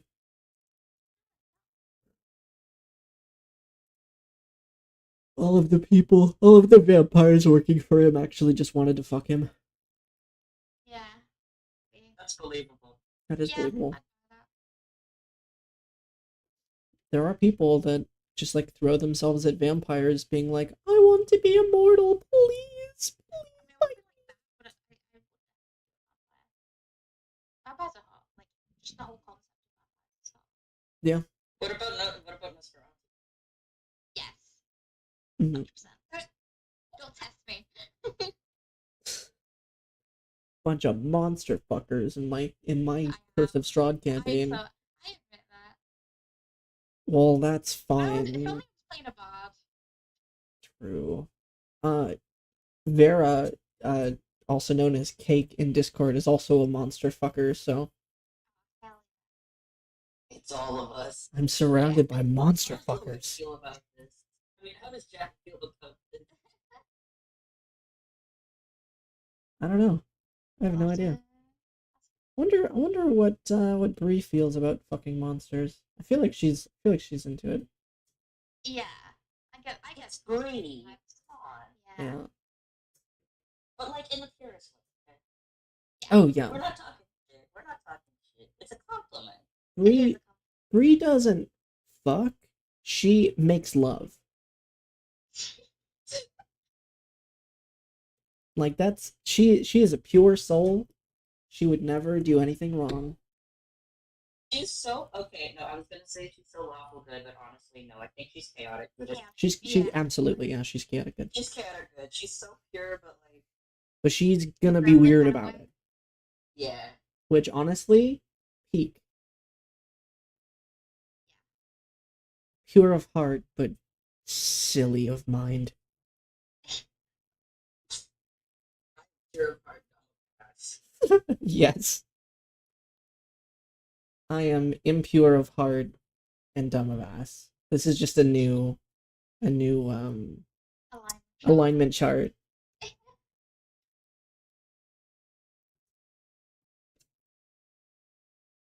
How'd you guys feel about that Strahd encounter? Oh, that was pretty cool. I don't want to No. This would be a very different stream. Yeah. Yeah. It was something that I was planning, and I was like, oh, this will be cool, because it does say in the book that he does torment you frequently. That's not the first time you're gonna see Strahd. You're gonna see him pretty often. He's like if you've ever played Borderlands, he's like Handsome Jack. He just does not leave you alone. But he's more handsome than Handsome Jack. That is true. Handsome Jack is only handsome because he wears a mask. Yeah. It's like a staple of his face. Yeah. No, masks are hot as well. That's true. Especially Handsome Jack's Especially mask. if you're a bit. What Yeah, is this become? you're a bit fucked up. Yeah, this is devolved. Dental. That means come back. Dental. Yes, agreed. Mm-hmm. We're waiting for Logan to arrive. Also, I needed Logan to be here this session because that whole thing with Strahd would not have been a thing, and it was important to me. It was important to me that I had to be there for story reasons. I'm excited to see what necessary thing you have for Kazuma eventually. Eventually. Do we all have a little special moment? Of course, you're all intertwined into the story in a beautiful way. Oh, so special. I feel like some people make characters that are like, like quite important. And I've never made like an important character. I feel Everyone. Like just in with their own, That's just how I run games. If you're a Yeah, PC, I like you're that, though. I important. like being involved. Yeah. You're part of the story, just as everyone else is. Like, y'all don't even know, my man.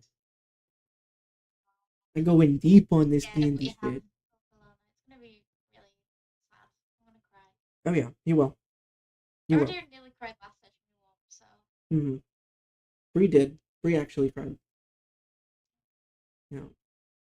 It's chaotic good.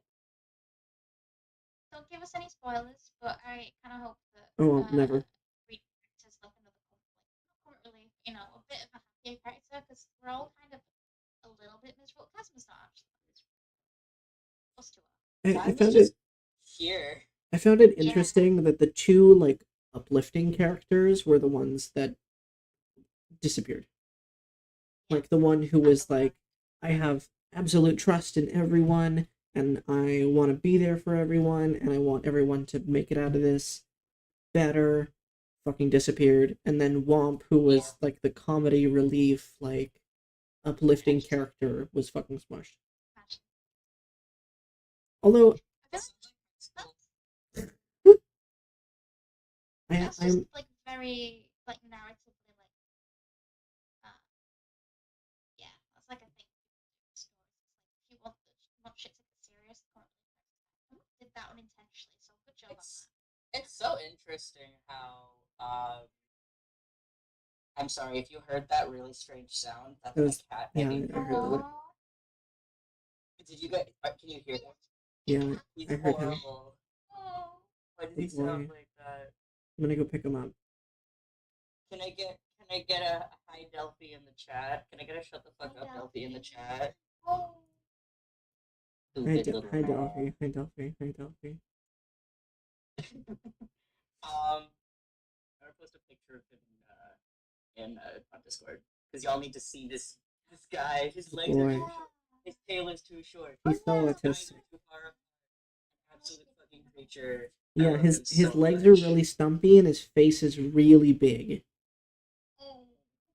Yeah. He's like the most cat that you've ever seen in your life. The cattiest cat.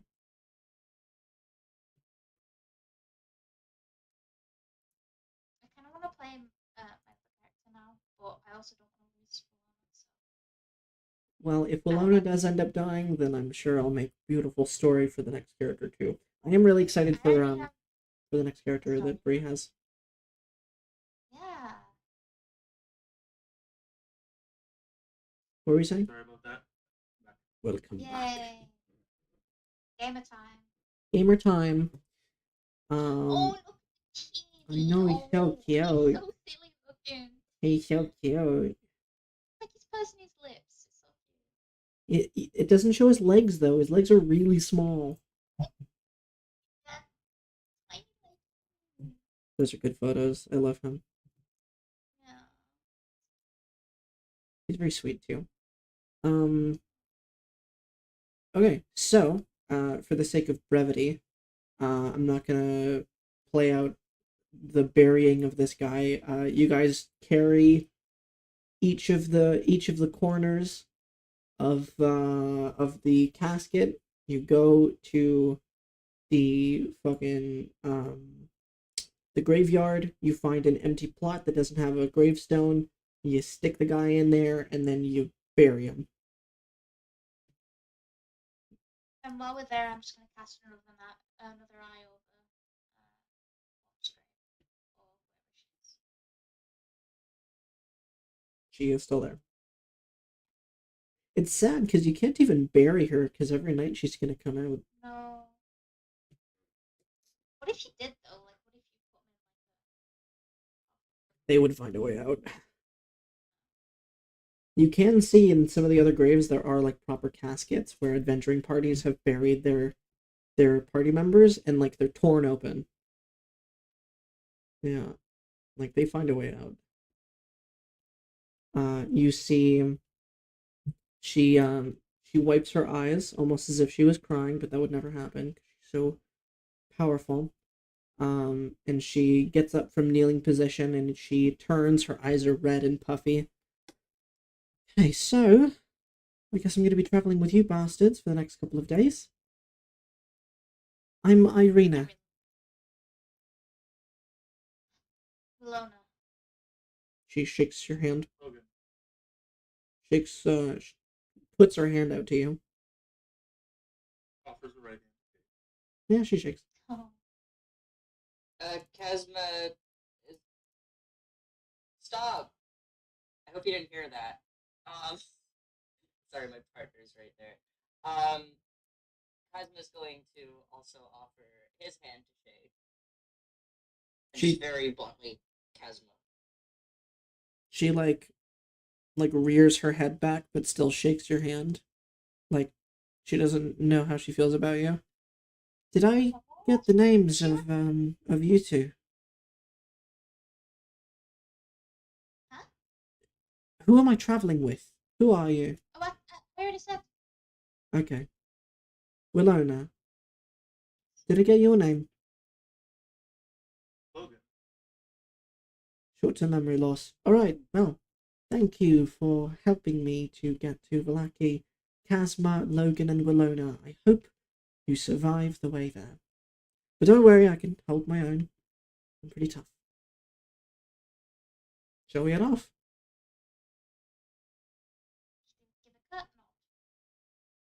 Let's go then. And to the road. Unless there's anything you guys want to do in the village of Barovia before you head off.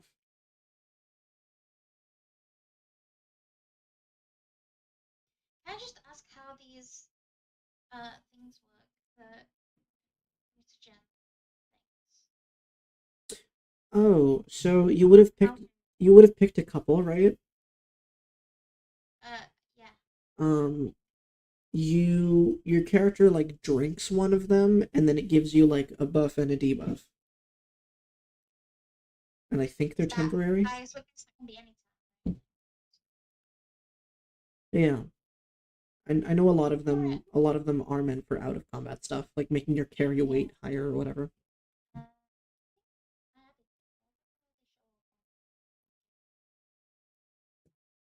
I can take a look while we run. Yeah, she wants to go and find that woman again. Woman. The old one? The older lady? Yeah. Oh, she's fucking gone. God damn it. Yeah, she left. Features and traits? Yeah, Fighting style, Crimson Right. Mutant. It's in features and traits. Under mutagen craft. Oh, yeah. Formulas. Okay, yeah, you picked mobility, potency, vermilion, and clarity. Let's see. Mutagen craft. Create one mutagen from the formulas, during a short or long rest. Mutagens are designed for the specific biology of you, so you can't give your mutagens to anyone else. It can only be consumed by you. You consume it with a bonus action. So yeah, it can be anytime or during combat, and then the effects of it go off. I think until your short or long rest. Yeah. Yeah, I think it said I can flush it as well. Flush toxins. I can use an action to focus on flush toxins from nurses depending on the effects and side effects of all. Okay, yeah. There you go. You take to the road. This is the first time that you are leaving the village of Barovia, and probably you're probably not going to be back here for a long time. But taking to the road, you can see there's like a clearing of forest that makes a circle around the village of Barovia, and then it's that the path goes into that forest. You head to the west, walking along these kind of cobbled together stones that make up a kind of path, and clearing of the trees as well that makes up the path. You step over a bridge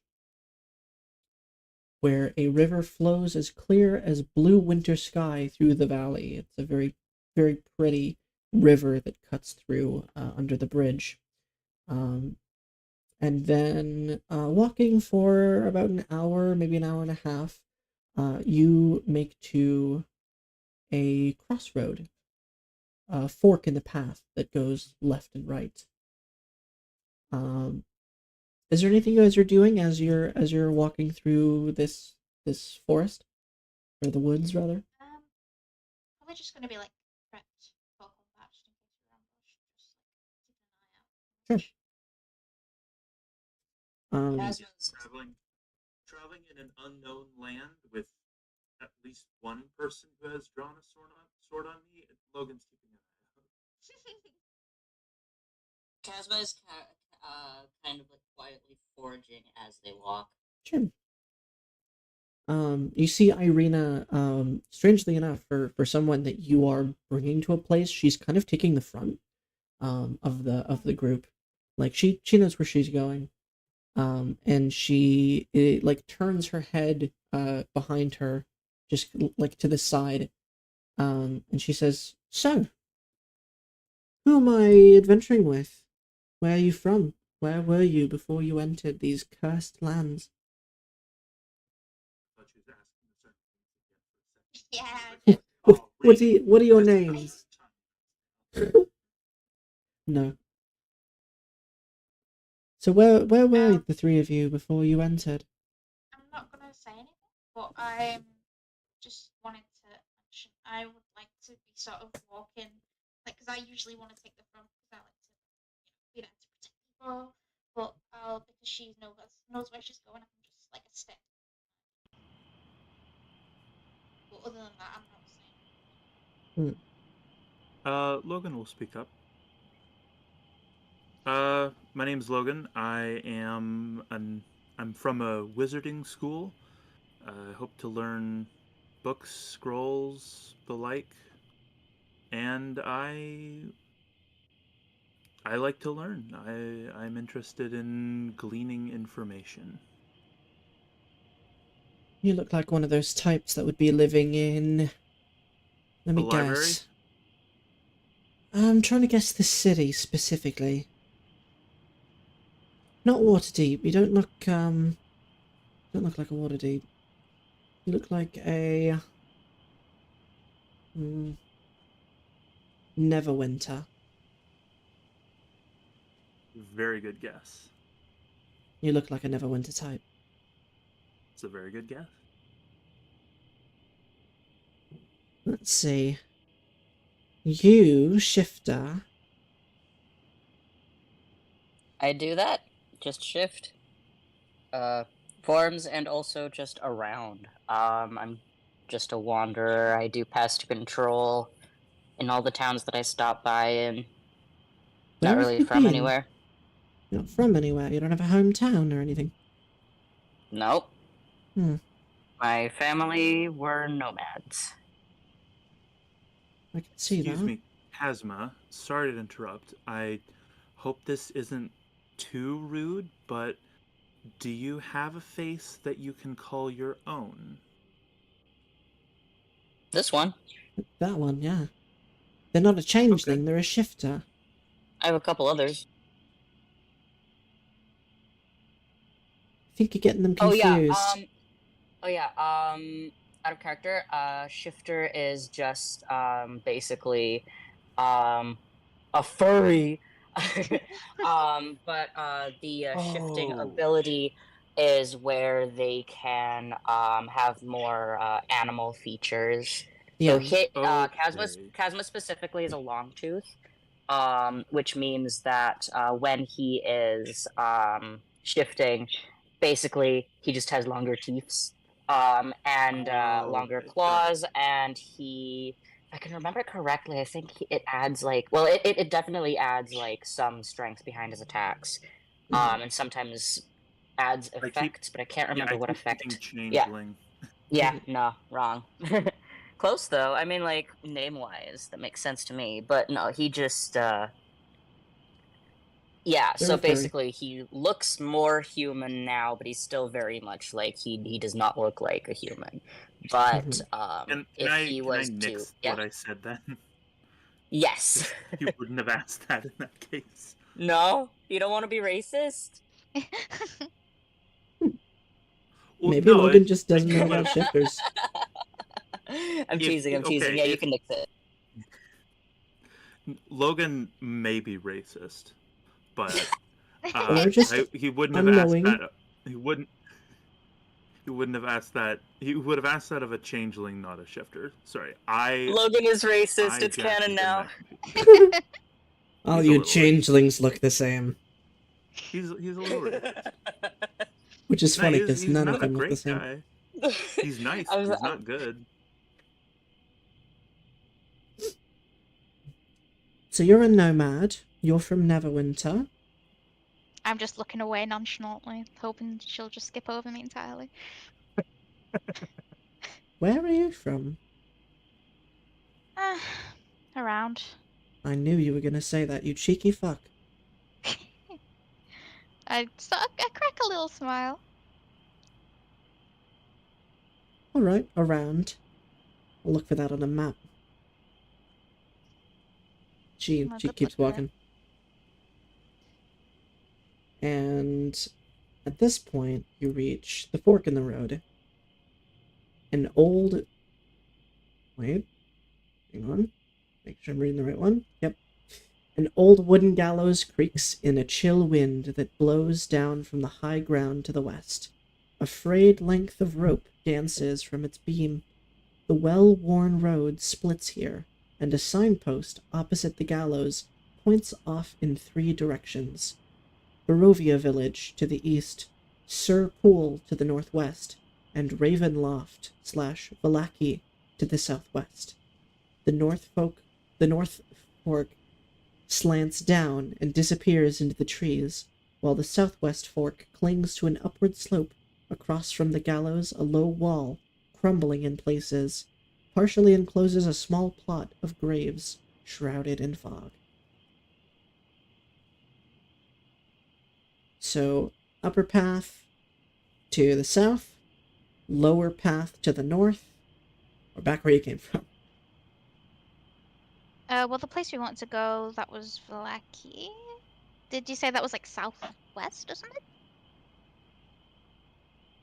She pauses. You know, oh, that's just me saying that. The place that you are going is Vallaki. Yeah. The path. You say the sign was like the pointing like southwest or something. Yeah, the path that says Vallaki leads initially, like as you can see, it's southwest, whereas Vallaki, from what you understand, is to the north. Oh. Though, you know, paths can change.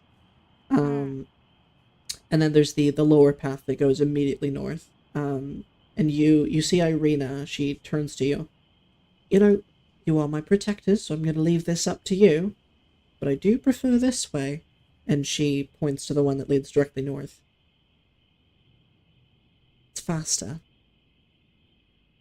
And more dangerous, I presume. No, not actually. It just hugs the river. Don't think of this as a storybook. It's just a shorter path. Then why would we go any other way? Might as well go that way, right? I don't even know why they put this other way here.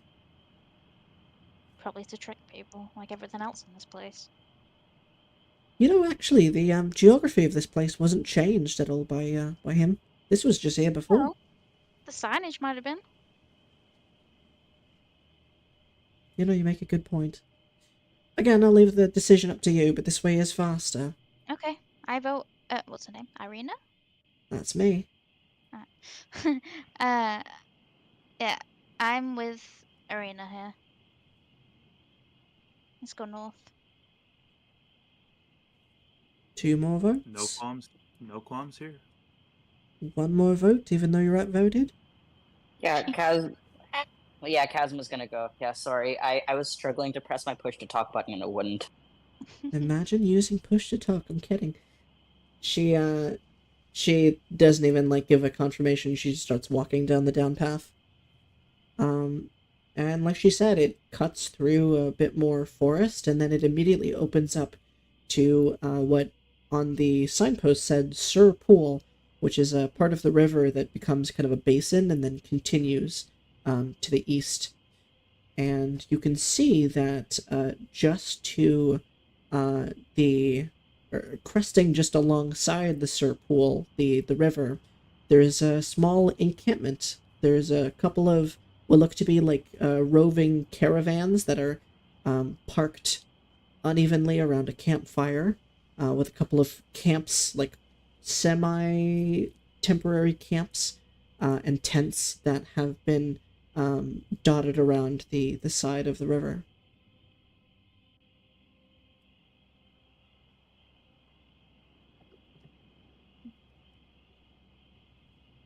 The road gradually disappears and is replaced by a twisted, muddy path through the trees. Deep ruts in the earth are evidence of the comings and goings of wagons. The canopy of mist and branches suddenly gives way to black clouds boiling far above. There is a clearing here, next to a river that widens to form a small lake several 100 feet across. 5 colorful round tents, each 10 feet in diameter, are pitched outside a ring of 4 barrel-topped wagons. A much larger tent stands near the shore of the lake, its sagging form lit from within. Near this tent, 8 unbridled horses drink from the river. The mournful strains of an accordion clash with the singing of several brightly clad figures around a bonfire. A footpath continues beyond this encampment, meandering north between the river and the forest's edge.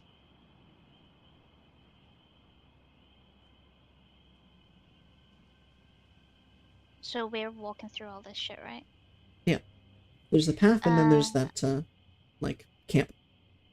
Would there be any shops, any traders or anything? Because I would love some health potions. You can't immediately tell if any of these are traders, or if they are traders, which one of them is. They're dressed a little strangely. I'll ask Irina then. Who are these guys? Those are the Vistani. They're, traveling people? Most people don't trust them because they have a weird...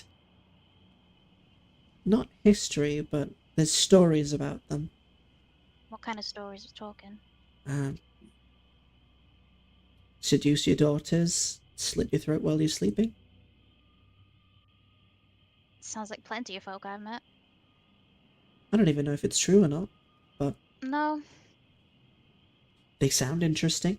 Their singing is decent, so not going to complain. You don't know any traders around these parts? The only trader that I came into contact with was the guy that's really fucking stingy in the village of Barovia. I don't know if you've gone there, but there's this trader just across from the Blood on the Vine inn. His prices are terrible. Yeah, and he had nothing that would be useful on our adventure, so... No, I never shop there. You don't want to mingle with the locals here? I mean, if they're decent people, then... I'm not looking for company, I'm looking for health potions. Maybe they'd have some, I don't know. That's what I'm wondering. It might help us. You see, one of the people who is dancing around the fire turns and notices the lot of you. Hey! Hello there! Welcome! Are you adventurers? I just sort of nod a little, slightly. Oh, you're gonna want to see Madam Ava then. Go on. In the tent. In the tent you go. Who's Madam Ava? Someone who's been wanting to see you for a long time, young lady. No, I'm not gonna go in until I hear more. She's a fortune teller. Palm readings and all sorts of mystical things. And how much will that set us back? Oh, it's free. I turn to Free like we all say, are. You know, just what do you reckon? Because it seems dodgy, but maybe it'll be helpful. I don't know. Free just means hidden cost. But, I mean, Logan looks to Irina. Do you know this person? What, Madam Ava? Yes. I've heard the name. And what do you hear about As her? have I just now. I'm just wondering if you know the person. Don't know her personally. She comes through the village a couple times. Would you mind if we detoured in that direction? I don't care as long as we get to Vallaki. Whatever the lady would like. I will go and inquire as to this Madam what's it. Fine, so will I. What is the name again? Madam Ava. You walk up to her tent, and I'm gonna vanish for a second. Apollo just fucking attacked me for no reason. Was that you? I hate him so much. Yes, that was me. I was standing in front of my bedroom door, and he decided he wanted to kill me. Oh my god. He's so rude. Yeah, I heard a fucking I'll be back scream. like a blood-curdling scream across the house. Yeah. Yep, that was me. Allie. He's so mean, dog. You bleeding? Yeah. Oh, fuck. Oh. I mean, I'm gonna clean it now because I'm not getting cat scratch fever again. That was really weird. I was hallucinating. Oh, Ooh. jeez. That was not fun. Continue. I'm still listening. I just won't say anything for a while I clean myself up. You coming with us though to the tent thing? Yeah. Yeah. Yeah. Okay. As you are walking up to the tent, you hear one of the people, like one of the Vistani by the campfires, regaling a tale. You know, a mighty wizard came to this land over a year ago. I remember him like it was yesterday. He stood exactly where you're standing. A very charismatic man he was. He thought he could rally the people of Barovia against the Devil's Shroud. He stirred them with thoughts of revolt, and bore them to the castle en masse. When the vampire appeared, the wizard's peasant army fled in terror. A few stood their ground and were never seen again. The wizard and the vampire cast spells at each other. Their battle flew from the courtyards of Ravenloft to a precipice overlooking the falls. I saw the battle with my own eyes. Thunder shook the mountainside, and great rocks tumbled upon the wizard. Yet by his magic he survived. Lightning from the heavens struck the wizard, and again he stood his ground. But when the Devil's Strahd fell upon him, the wizard's magic couldn't save him. I saw him thrown 1,000 feet to his death. I climbed down to the river to search for the wizard's body, to see if, he had anything of value. But the River Ivlis had already spirited him away.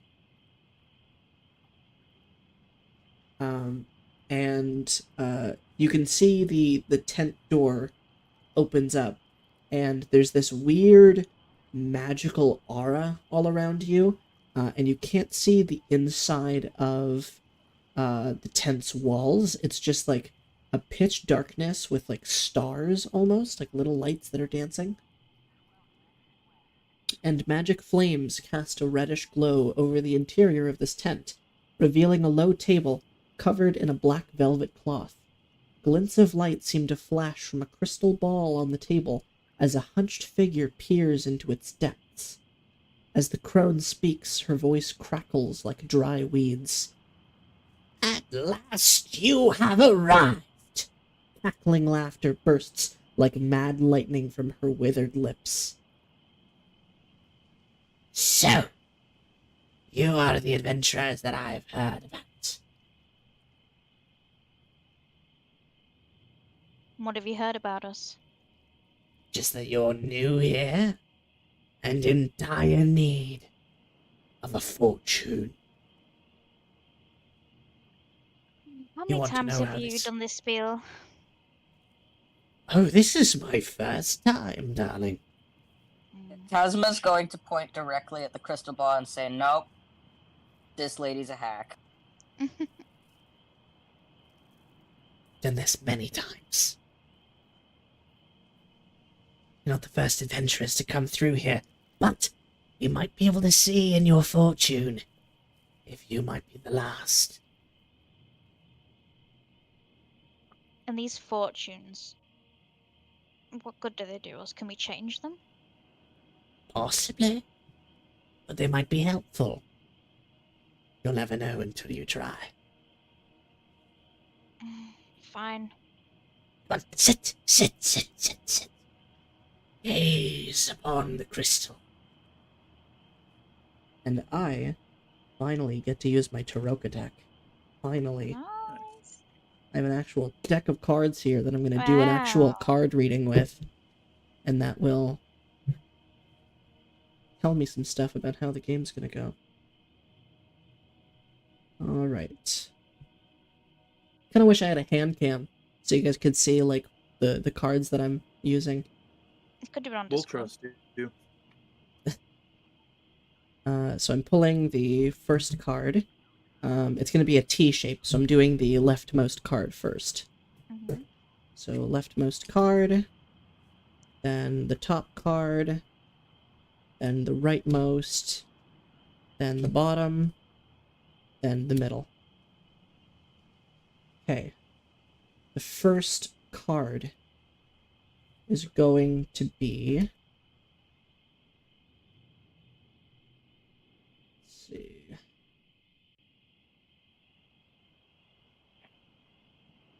Flip over card 1.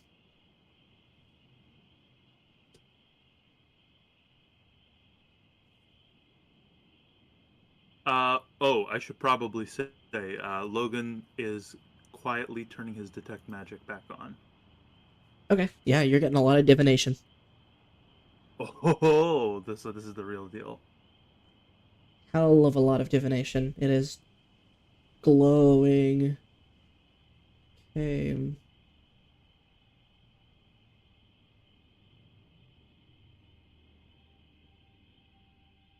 Oh, I see. Okay. I'm like getting the... I'm like reading how to actually do this. Flip over card 1. This card tells of history.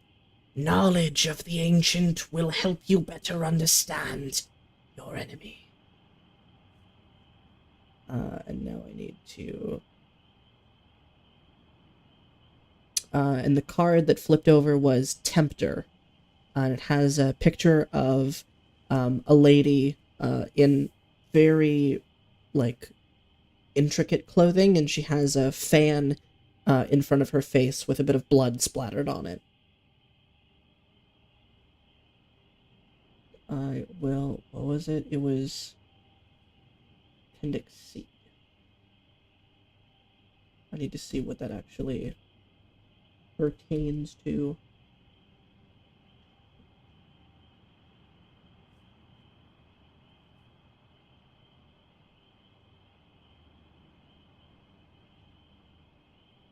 Wait, that's not what I want to look.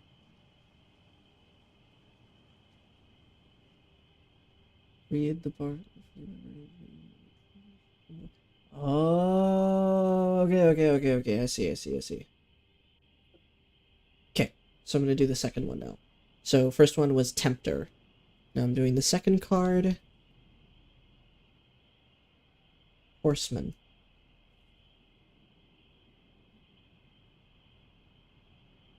This card tells of a powerful force for good and protection.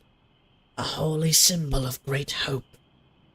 You see on the card is a horse with a woman riding it. And she is holding a very long sword, and she has some long white clothes.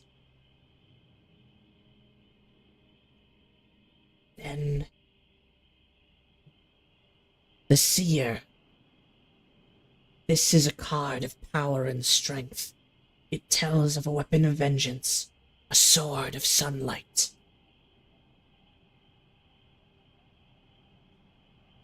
Card number 4.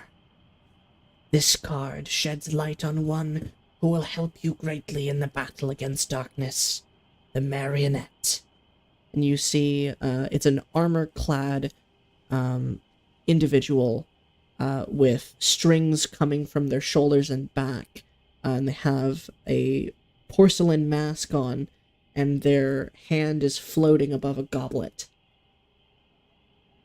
And finally, your enemy is a creature of darkness, whose powers are beyond mortality.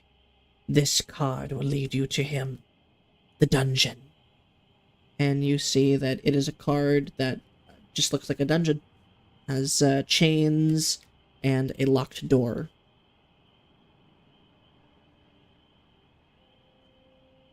Okay. Treasure locations.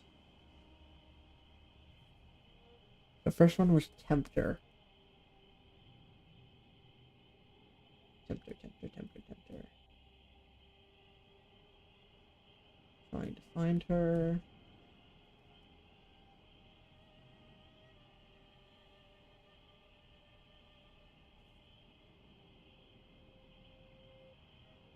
Where is Tempter?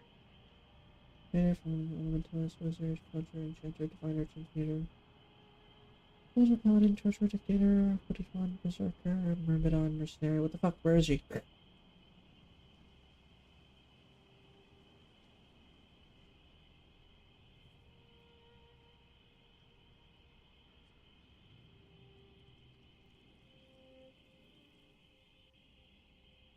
Oh, here they are. Tempter.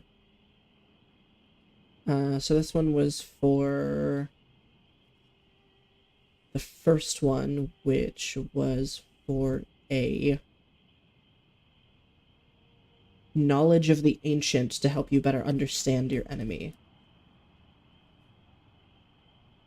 I feel like I should, like...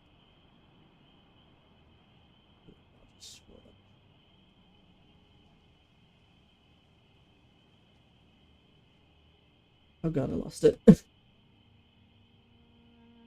There we go. You can do it. I see a child, a Vistana. You must hurry, for her fate hangs in the balance.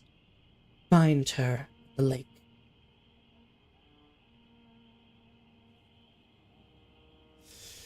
And then, second card. Here, I'll just fucking duplicate that so I can have one look at the, like, what the cards mean.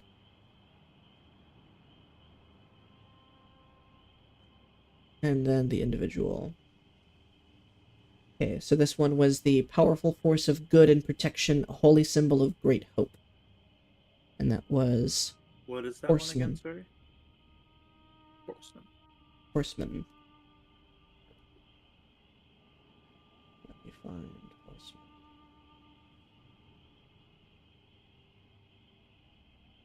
I see a dead man of noble birth, guarded by his widow.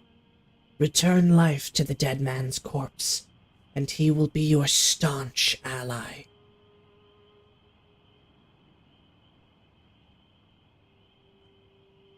This is for the card of power and strength, the telling of a weapon of vengeance, the sword of sunlight.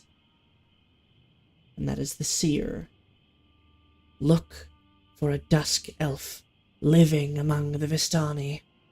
He has suffered a great loss and is haunted by dark dreams. Help him, and he will help you in return.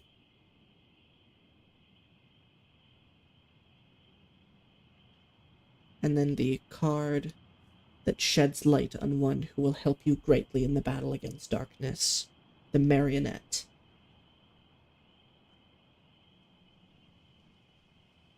If I could find Marionette.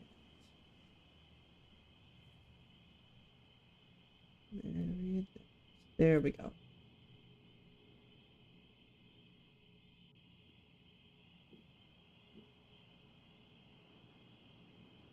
What horror is this? I see a man made by a man, ageless and alone. It haunts the towers of the castle. And lastly, your enemy, and where he can be found, in the dungeon. On that one. Find a girl driven to insanity, locked in the heart of her dead father's house. Curing her madness is the key to your success.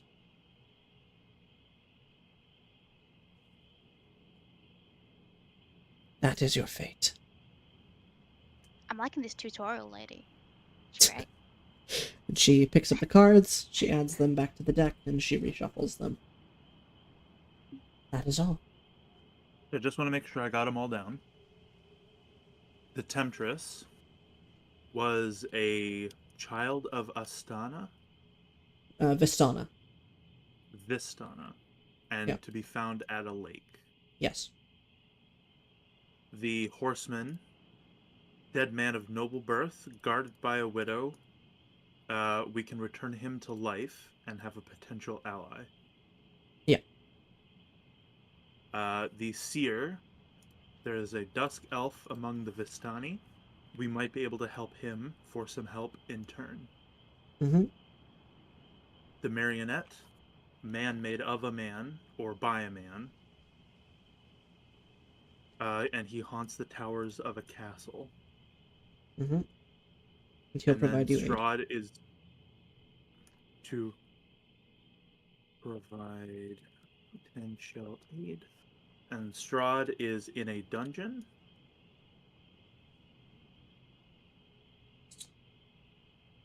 The location of Strahd is tied to a girl driven to insanity, locked in the heart of her dead father's house. Okay. Thank you. I just want to make sure I'm writing all this down. This is important, and someone's got to take notes. I also need to write this down Well because this is very important for like you guys actually finding stuff. This is like having like the Nintendo Power magazine, like where it tells you all the cheat codes. Yeah. Yeah. This is like your quest objectives. Yeah, this is our little Skyrim quest menu. Yeah, exactly. So I'm gonna write these down in my DM notes, which none of you guys can see.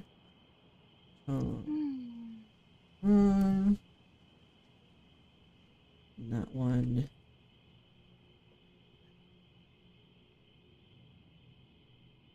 Is the Temptress. Let me know when you're done that. Need to find Temptress. Because Logan would like to talk with Madame Ava briefly before we leave.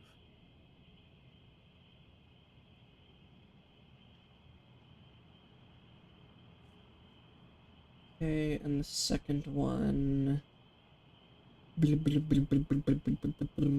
Temptress, Horseman, Seer, Marionette. Oh, just a heads up. I can't play like longer than like 10 because I gotta go to work tomorrow. Yeah, I should probably go somewhat soon, like. That would be 10. Oh, okay. Yeah. So that works out perfectly. Yeah. I mean that's a pretty good end to the session. Is giving you guys your fortune. Let's see.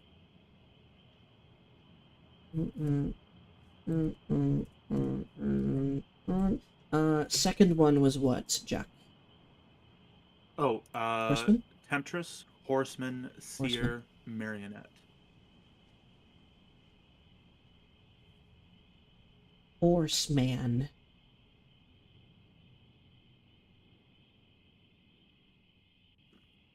That is a fucking weird ass name. What, Horseman?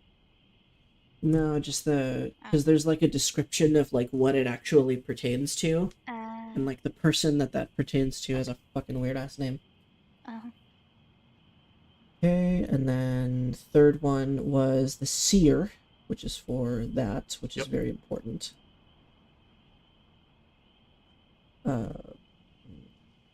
Which that is related to what's the Seer? Let me check. One of them I'm actually really excited that I pulled for. Oh yeah, the Dusk Elf. Okay. Nice.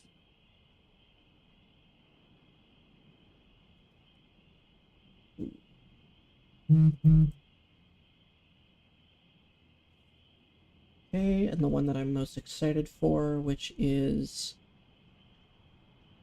the fourth one, which is the one who will help you against the darkness.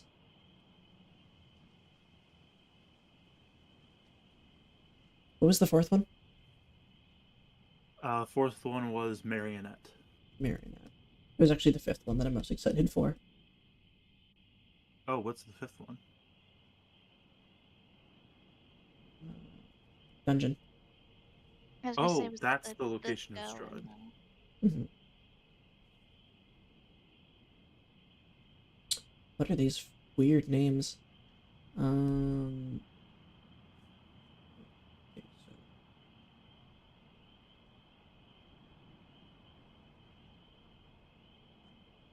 That one was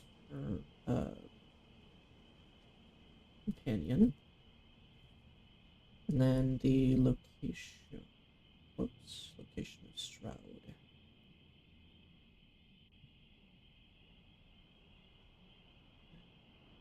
And that pertains to, like, my fucking favorite character in this entire campaign. Nice. Because it's so sad. Oh, not nice. What was the fifth? Dungeon. The fifth dungeon.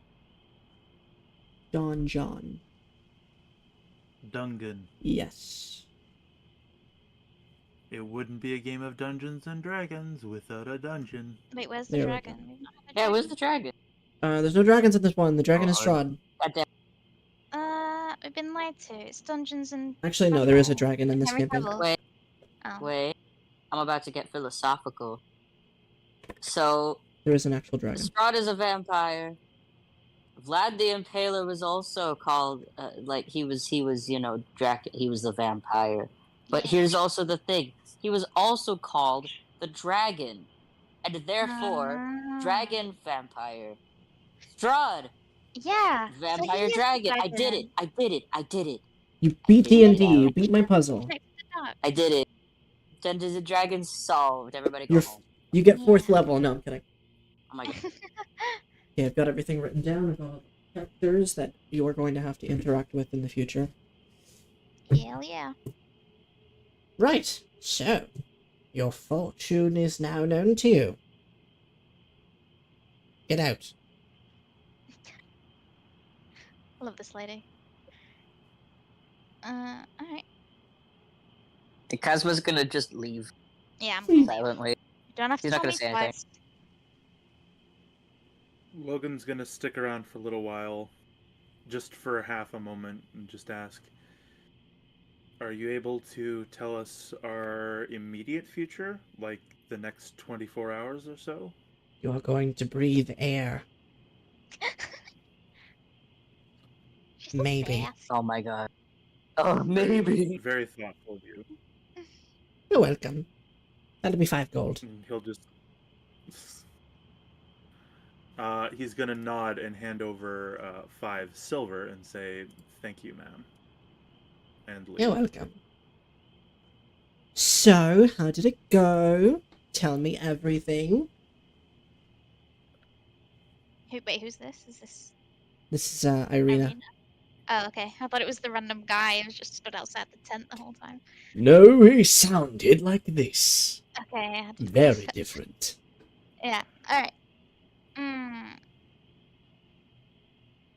Same as every other fortune teller, just some random, vague bullshit that may or may not come true. I try not Did to take notes Probably of true. these kinds of things, but I'll try and keep it in the back of my mind because this place is. Was Oh, there that any was- mention Need of, all the help like... we get. Is there any mention of Strahd, or, like, help Seems with to be. Strahd, or, you know, like a Potentially? cool gun that you could use to kill Strahd? Not a What's gun. a gun? They mentioned a. Yeah, what's a gun? They mentioned a sword. You don't know what a gun is? A pistol? mentioned- I'm Just learned odd, in the right? arcane. You put powder in there and it goes boom, you know? Even I've seen a gun. Oh, a black powder weapon. Yeah, I use the arcane. Oh. What did I you am- ask Boom of boom me? stick. Not- Boom boom stick is what they call me after a good night. gonna Logan kill you. will update Irina on the dungeon card that was pulled, specifically for helping in the location of Strahd. Mhm. Because And I'll say no we gun, don't but there know- was a sword mentioned. there were various things mentioned, and Logan is going to hesitate and say, I don't know how long you're going to be with us on this journey, Mhm. which I have no problem if you want to join us, but if As you're not far going as to join Vallaki. us, fair enough. Then the less you know, the better, I suppose.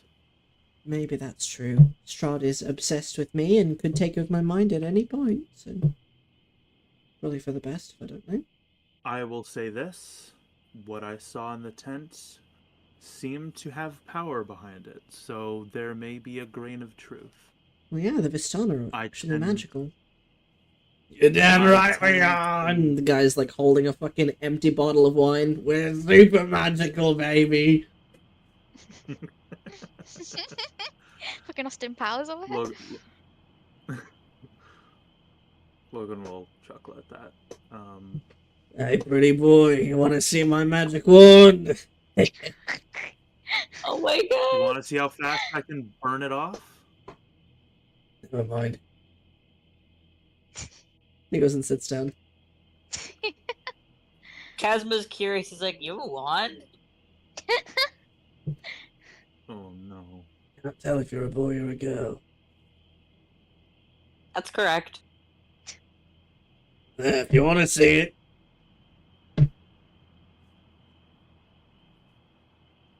And then he passes out. Is it?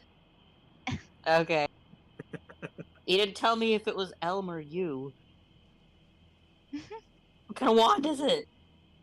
Oh, it's for you. No, that's not what I meant. That's not what I meant. That's what I just he woke meant. up my cat. My cat's in my lap, and I just woke him up. Oh, Nice. poor kitty. Poor Delphi. You don't gain any actually. Wait, we're not even doing experience. We're doing milestone. Never mind. Yeah, we're doing milestone. Yeah. And we are already level 3. So Yes. Yes. I think we're good for now. Yeah. So, guess we keep walking then. For now. Fuck yeah. That's it. That's the end of the session. Yeah, and then we walk into the Yay. sunset and Screaming, the crying, credits throwing roll, up. saying next time. Next time on Transformers. Da da da da da da.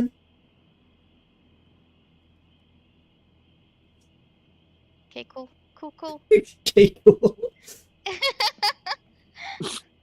I was not prepared for the actual card reading. I was like, oh, how does this work? But it turned out. That was cool though. It's good to know. Now you guys got your fucking quests. 5 Yeah. of them specifically right now. It'll increase, don't worry, you'll get more. No dear. This is a big campaign actually. Yeah. Hmm.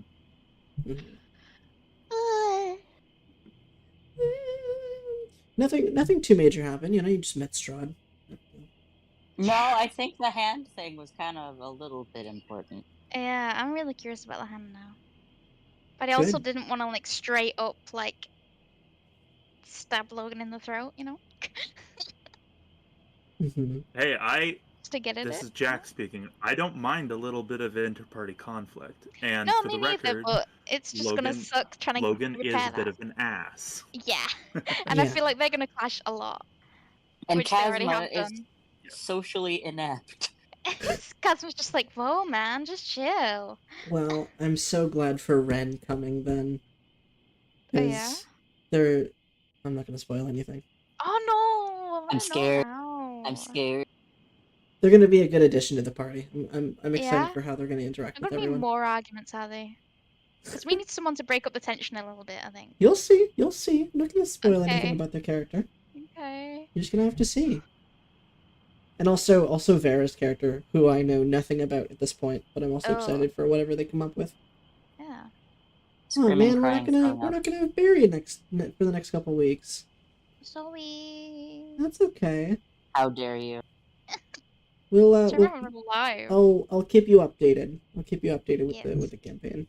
What's happening? I mean, if you guys wanna play without me, that's fine as well. And I'm not gonna be. I know I'm busy next weekend, Okay.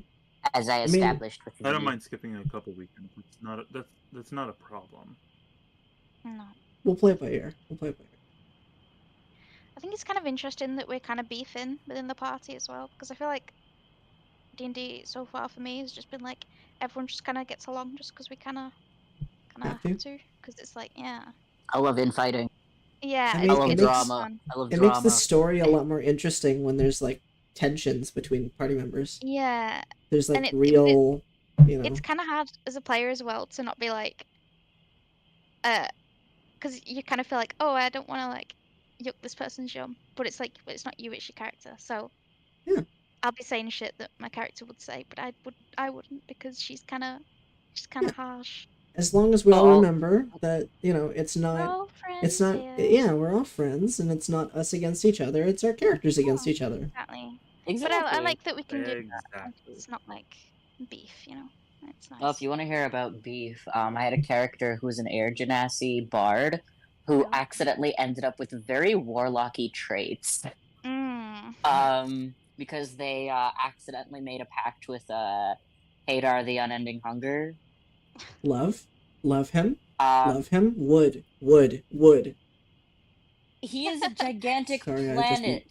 I love Hadar so much. Oh Hunger of Hadar, Arms of Hadar. Yeah, no, that was a good one. Those are very useful.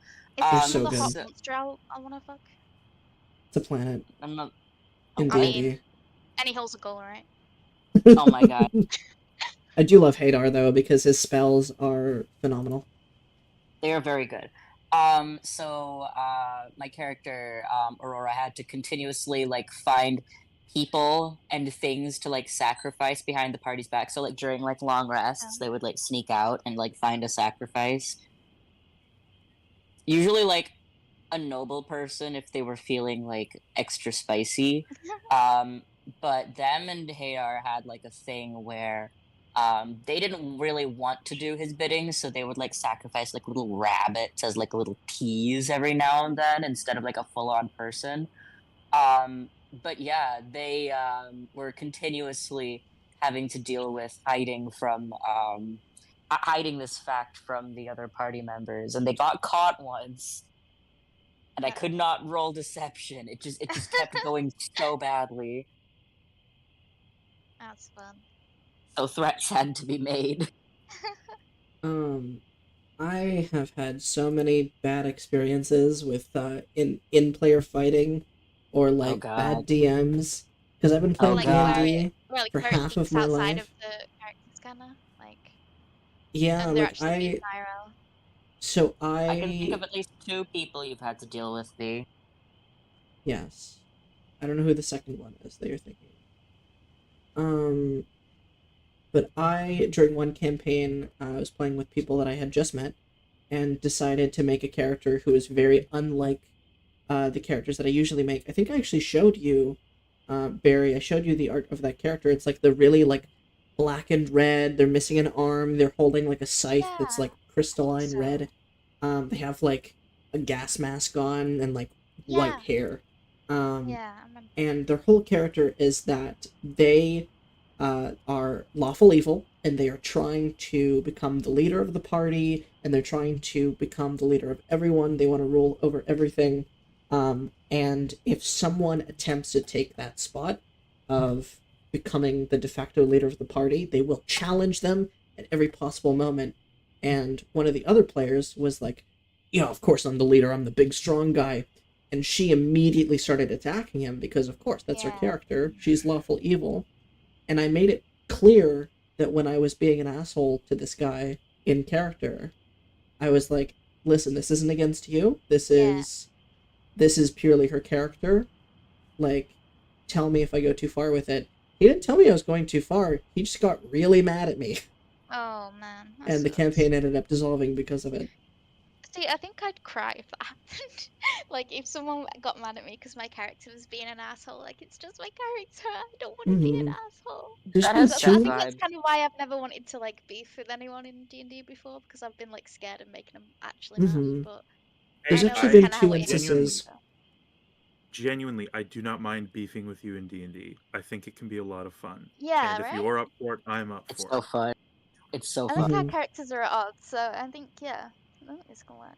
It also makes this thing of like eventually when you do become friends, it's more like more satisfying.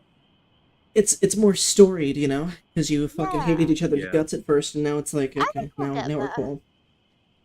Because at the end of the day, we both kind of want like the best for everyone. I think I don't know, but that's what you think. Yeah, All I well, know is Willona will. Phasma will never ever hold hands with Logan ever again. That's fair.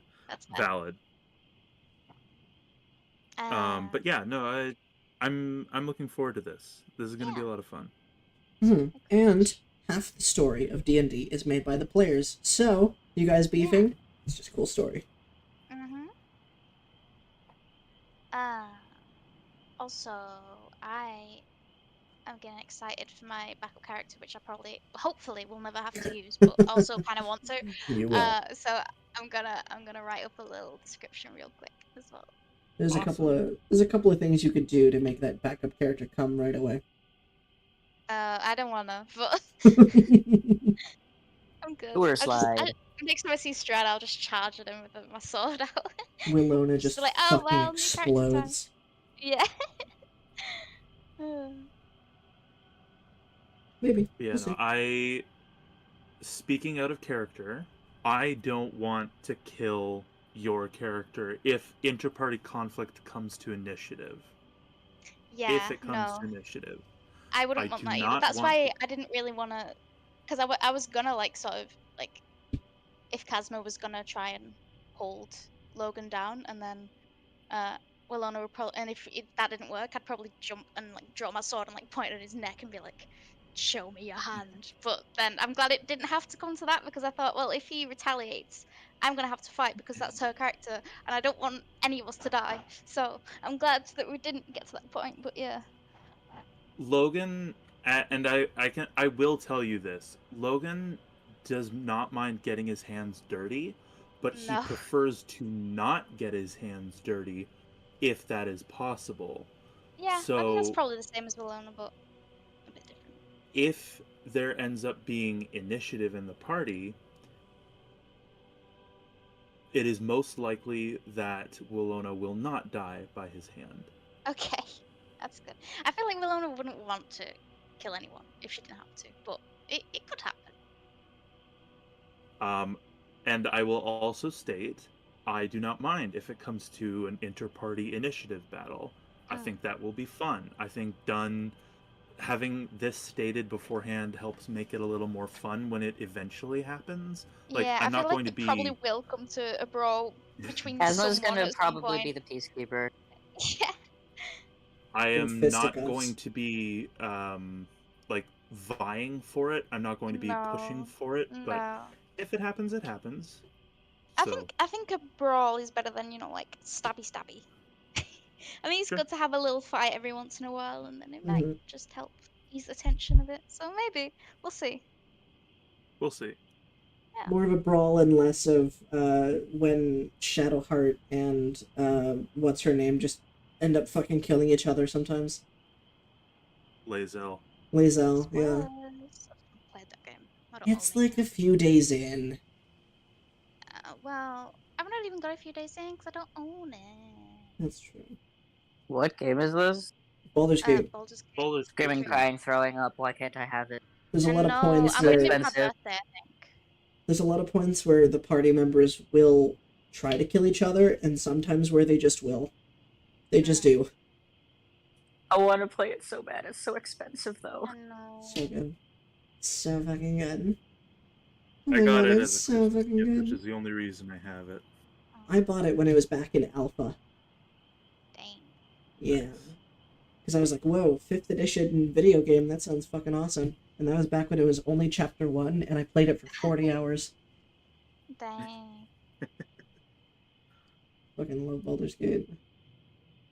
I was so happy when it got full release, and then there was this whole other game attached to it, and everyone was talking about it finally. Yeah, and it got so much hype and recognition and acclaim, and it's great. That was the same with that was my same experience with Genshin Impact. I was really fucking into it when it first came out because no one knew what it was, and then as soon as everyone started liking it and started playing it, I was like, nah, I don't like this. No, I get that, but I liked that it was just a game that I only knew about. Yeah, no, I get that. Because sometimes I do that as well, where I'm really into something, and then it gets popular, and I was like, I was here first, and I liked it before you, but now it sucks because you like it.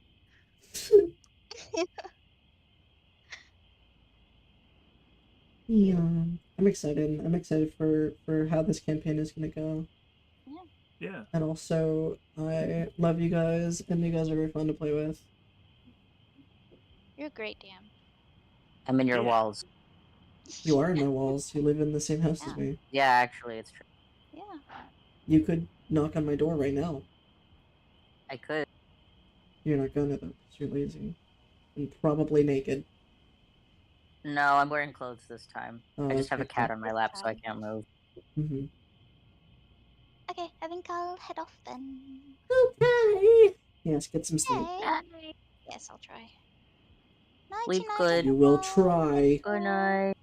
Night. Good playing with you all again. Good night. Bye-bye. I kiss you on your little forehead. You're so fun to play Oh, with. oh, thank you. Yes. You too. Goodbye. Bye-bye.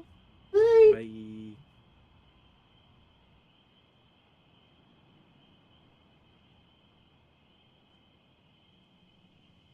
That was fun. Bye, guys.